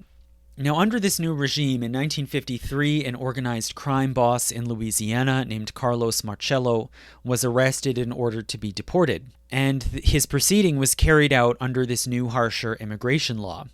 He nonetheless appealed to court for a habeas corpus, and he argued that in order for him to have due process, the proceeding must follow the rules of the APA. And he also argued that the new Immigration Act should not be applied to him anyway, since that would be an ex post facto law. So this case went through district circuit courts and then up to the Supreme Court, and all of them rejected Marcello's appeal, saying that the new INA superseded the APA, and Congress has the right to define what it counts as adequate due process. Hence, the ex post facto protection also doesn't apply because, quote, Congress has plenary power over aliens and may deport them from this country at any time for any reason, even on grounds non-existent at their time of entry, end quote. So this is a definitive statement and a total reversal of what they had ruled just 7 years earlier in the Wang Yang-sung case. And it doesn't even mention that precedent. They sort of act as if that case just never happened. Now, in this instance, 3 justices, Black, Frankfurter, and Douglas, dissented, and they pointed out that the accused, Marcello, had been brought to the country legally as an infant and had a wife and 4 children who were U.S. citizens, and deportation was, in this way, just as harsh a punishment as prison. They pointed out that the hearing process was clearly partial and unfair since the so-called judge was an employee of the INS, which was also Marcello's opponent. And they said that the basic standards of the APA should apply in order to ensure the most basic due process, and the ex post facto rule in the Constitution is plain, and as they said, does not include any exceptions. So again, the small window that seemed to open up in 1946 was quickly shut. Now, why would this have happened? Maybe it was because of the changed political climate from wartime, when the USSR was an ally of the US, to the 50s, when the Soviets were seen as the archenemy of the country in a dire existential struggle. And in this context, deportation could be seen once again as an instrument of war in peacetime. Now, it's odd in that case that this new precedent was created in the case of Marcello, who was not accused of being a communist, but was just, a gangster and drug trafficker. But regardless of that, political deportation reached a second heyday. So in mid-1953, just after the Rosenbergs were executed, 300 political deportations were in process, and 1,500 citizens were in process of being denaturalized, mainly for being communists. Through the mid and late 50s, draconian and secretive deportation procedures became again controversial, and they were again condemned in the press. The National Lawyers Guild studied cases and found in a report, for one thing, that about half of these deportation cases involved people with children who were U.S. citizens. The INS began to institute new rules, for one thing, separating out the prosecuting and judging roles, and hence allowing for more impartiality and for more effective defense for the accused. And over the course of time, through the 50s and 60s, the process came to comply with the terms of the APA, even though this was not technically required by law, nor was it required by Supreme Court rulings. And finally, you can see this process as culminating in 1983, when deportation judges were separated out entirely from the INS and housed instead in a separate special unit of the DOJ. Now, meanwhile, through these years, the wave of deportation gradually abated. Through the late 50s and early 60s, the Bracero guest worker program also was found to be ineffective and was ended in 1964. And this happened amidst the civil rights movement, which was championed by many Northern liberals who wanted to extend the spirit of equality and non-discrimination that animated the civil rights movement into the realm of immigration. Until, as a result, the whole terrain of immigration suddenly changed dramatically in 1965. And this led then to the latest, you could say, the fourth wave of deportation in America. So what happened here? In 1965, Congress passed a new Immigration and Nationality Act. This one threw out the old laws from the 1920s, which placed unequal discriminatory caps on immigration from Southern and Eastern Europe. It also finally ended the Chinese exclusion policy, and it created now a new quota system. So it didn't throw out quotas entirely, but it created a new quota system apportioned by hemisphere. So it put a limit of no more than 170,000 immigrants per year from the Eastern Hemisphere, really meaning Africa and Eurasia, and no more than 120,000 a year from the Western Hemisphere, meaning the Americas. Also, there was a limit of no more than 20,000 per year from any one country. So this new law could be seen as more fair, right? It's impartial in terms of country of origin. But still, it puts a numerical limit on immigration from the Americas for the first time. That had never happened before. And furthermore, this cap of only 20,000 per country really hit migrants from Mexico most of all, who were the most numerous and the most demanded by U.S. employers. So really, the biggest effect of this law, apart from allowing much more immigration from Asia, which had been barred previously, the other really major effect was blocking off the stream of legal migrants from Mexico, which might have resulted from reforms after the end of the Bracero program, and massively increasing the number of potentially deportable illegal migrants from the Americas, Mexico most of all. So the act, in effect, turns Mexicans into the largest class of so-called illegal aliens, especially after about 1970. And Mexicans become the main focus of the deportation system, which then mushrooms in the following years. So migration policy and deportation after the 1965 Act are very complex, opaque, and constantly changing from the 1970s right up to today. And I can't get into the details about it, but I'll just briefly point out a few broad patterns that lead into the weird situation we're in now in the 21st century. So one of these major trends or patterns is that the deportation system gets bigger and more aggressive. They carry out more arrests, including through raids. They are seen as part of a military struggle to control the southern border or crack down on immigration. Immigration is often associated with crime, and immigrants are targeted as part of a so-called war on crime or war on drugs. And laws are passed that, for one thing, make more aliens subject to deportation, including in response to minor crimes, especially drug possession and prostitution. Now, some of you may be aware that, generally speaking, aliens tend to commit crimes at a lower rate than U.S. citizens do. But nonetheless, aliens who do commit crimes or are accused of crimes form a very convenient, low-cost target for politicians and can serve as scapegoats both for immigration and for crime at the same time. And this culminates then in a wave of so-called law and order and tough-on-immigration laws enacted in the mid-1990s, which enabled the Department of Justice to bypass even the minimal standards of deportation proceedings, like presenting evidence or holding a hearing. Secondly, these laws specifically block any possibility of judicial review in many cases. So Congress repeatedly declares deportation decisions to be totally in the hands of executive officers with no right of appeal to the courts for relief. And possibly the most extreme of these laws, finally, is enacted in 1996, the so-called Anti-Terrorism and Effective Death Penalty Act, which for one thing establishes an association between deportation law and terrorism. It's presented now as part of the so-called war on terror. We keep coming up with more wars on abstract things, right? And for the first time, it restricts some aliens' rights even to petition for habeas corpus. So this last remaining line of defense by which an accused person could appeal to a court to ask for the grounds of their imprisonment is now denied in cases that can be associated with terrorism. Now, at the same time, there's a flip side to this pattern of crackdown and harshening procedures. So there is also a move to soften the harshness of the system in different ways. So Congress also gives wider and wider so-called discretion to the INS and other executive agencies. And this enables them to make case-by-case individual decisions as to when not to deport someone.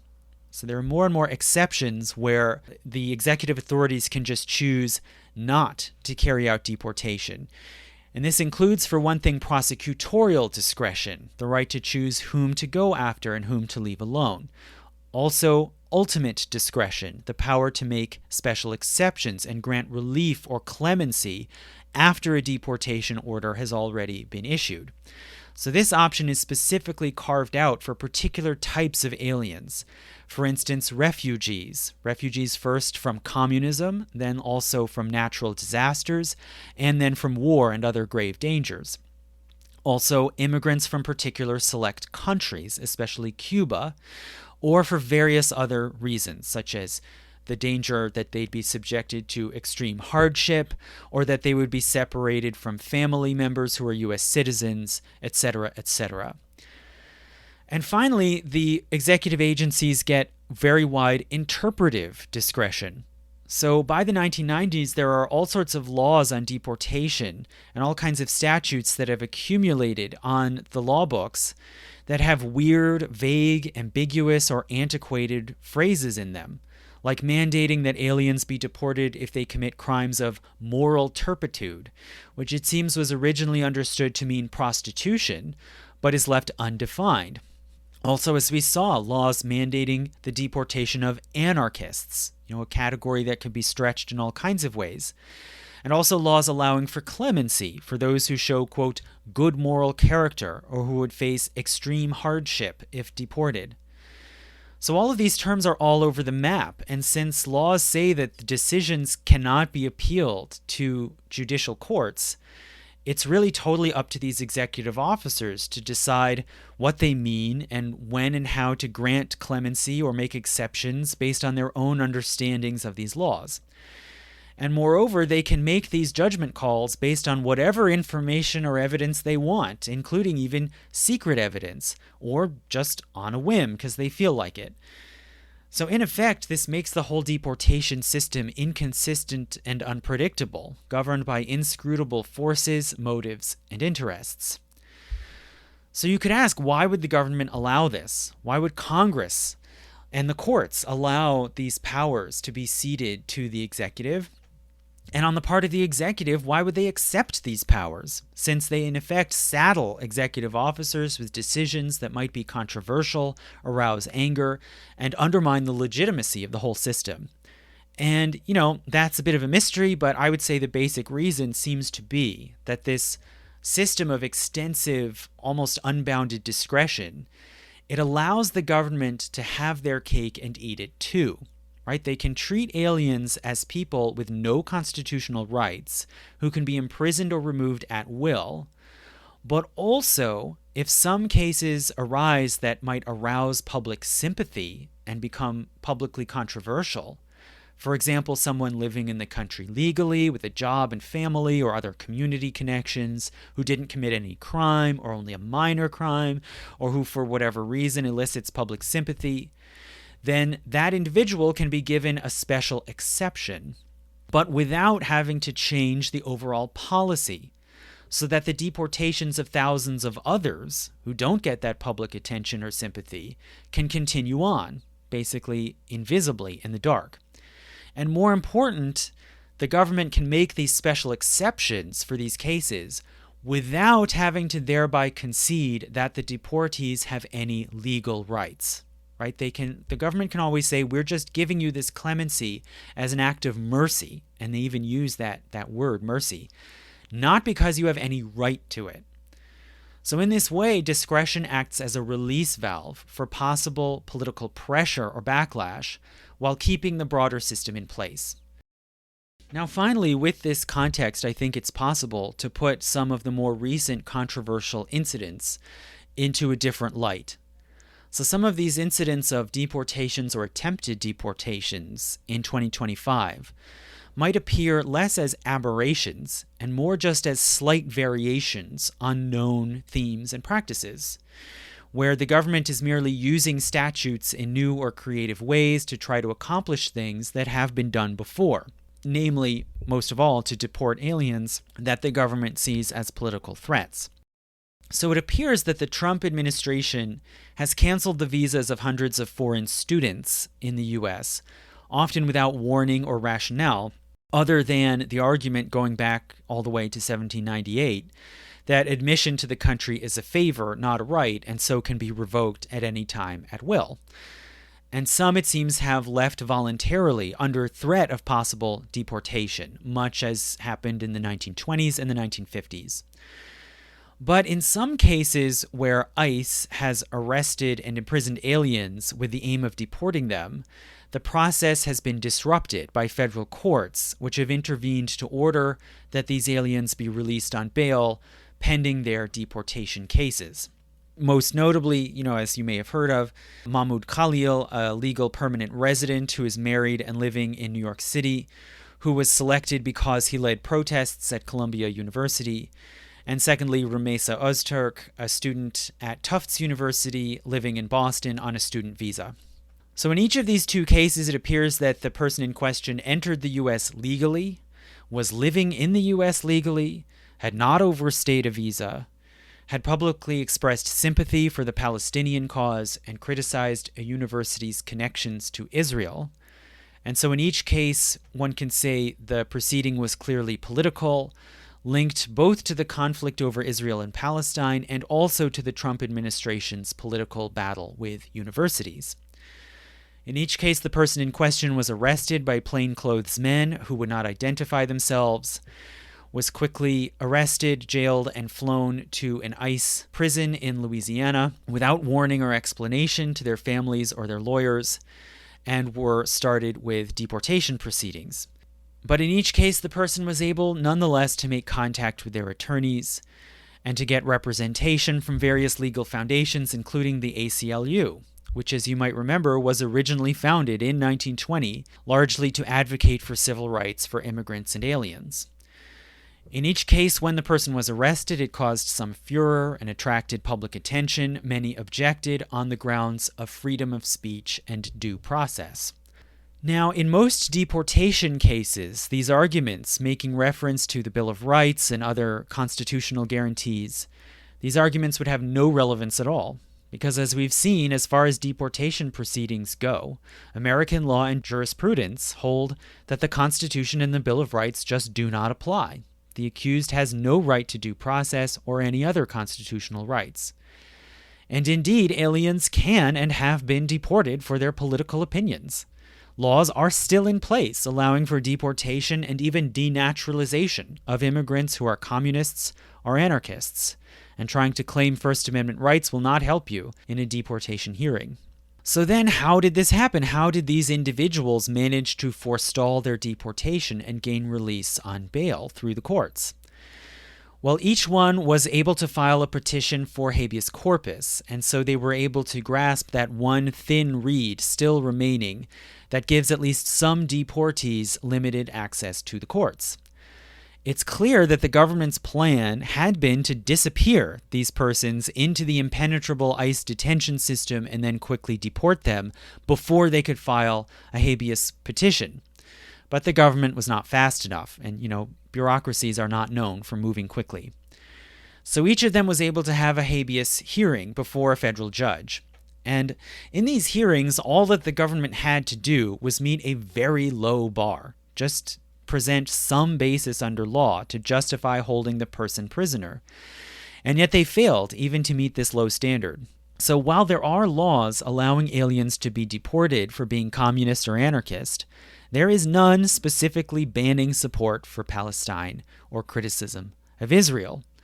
So the government had to point to some other grounds for holding these people in prison. So in the case of Mahmoud Khalil, it seems they cited a clause of the Immigration and Nationality Act, which was added to the law in 1990 during that flurry of legislation making immigration law harsher and tougher. And this clause says that an alien can be deported if their, quote, presence or activities in the United States, the Secretary of State has reasonable ground to believe would have potential adverse foreign policy consequences in the United States, end quote. And in effect, this clause gives the Secretary of State discretion to decide that someone should be deported for foreign policy reasons. Now, it seems that this rule was enacted back in 1990 in order to be able to deport foreign officials that fled to the U.S. in order to escape the consequences of coups or plots or crimes abroad.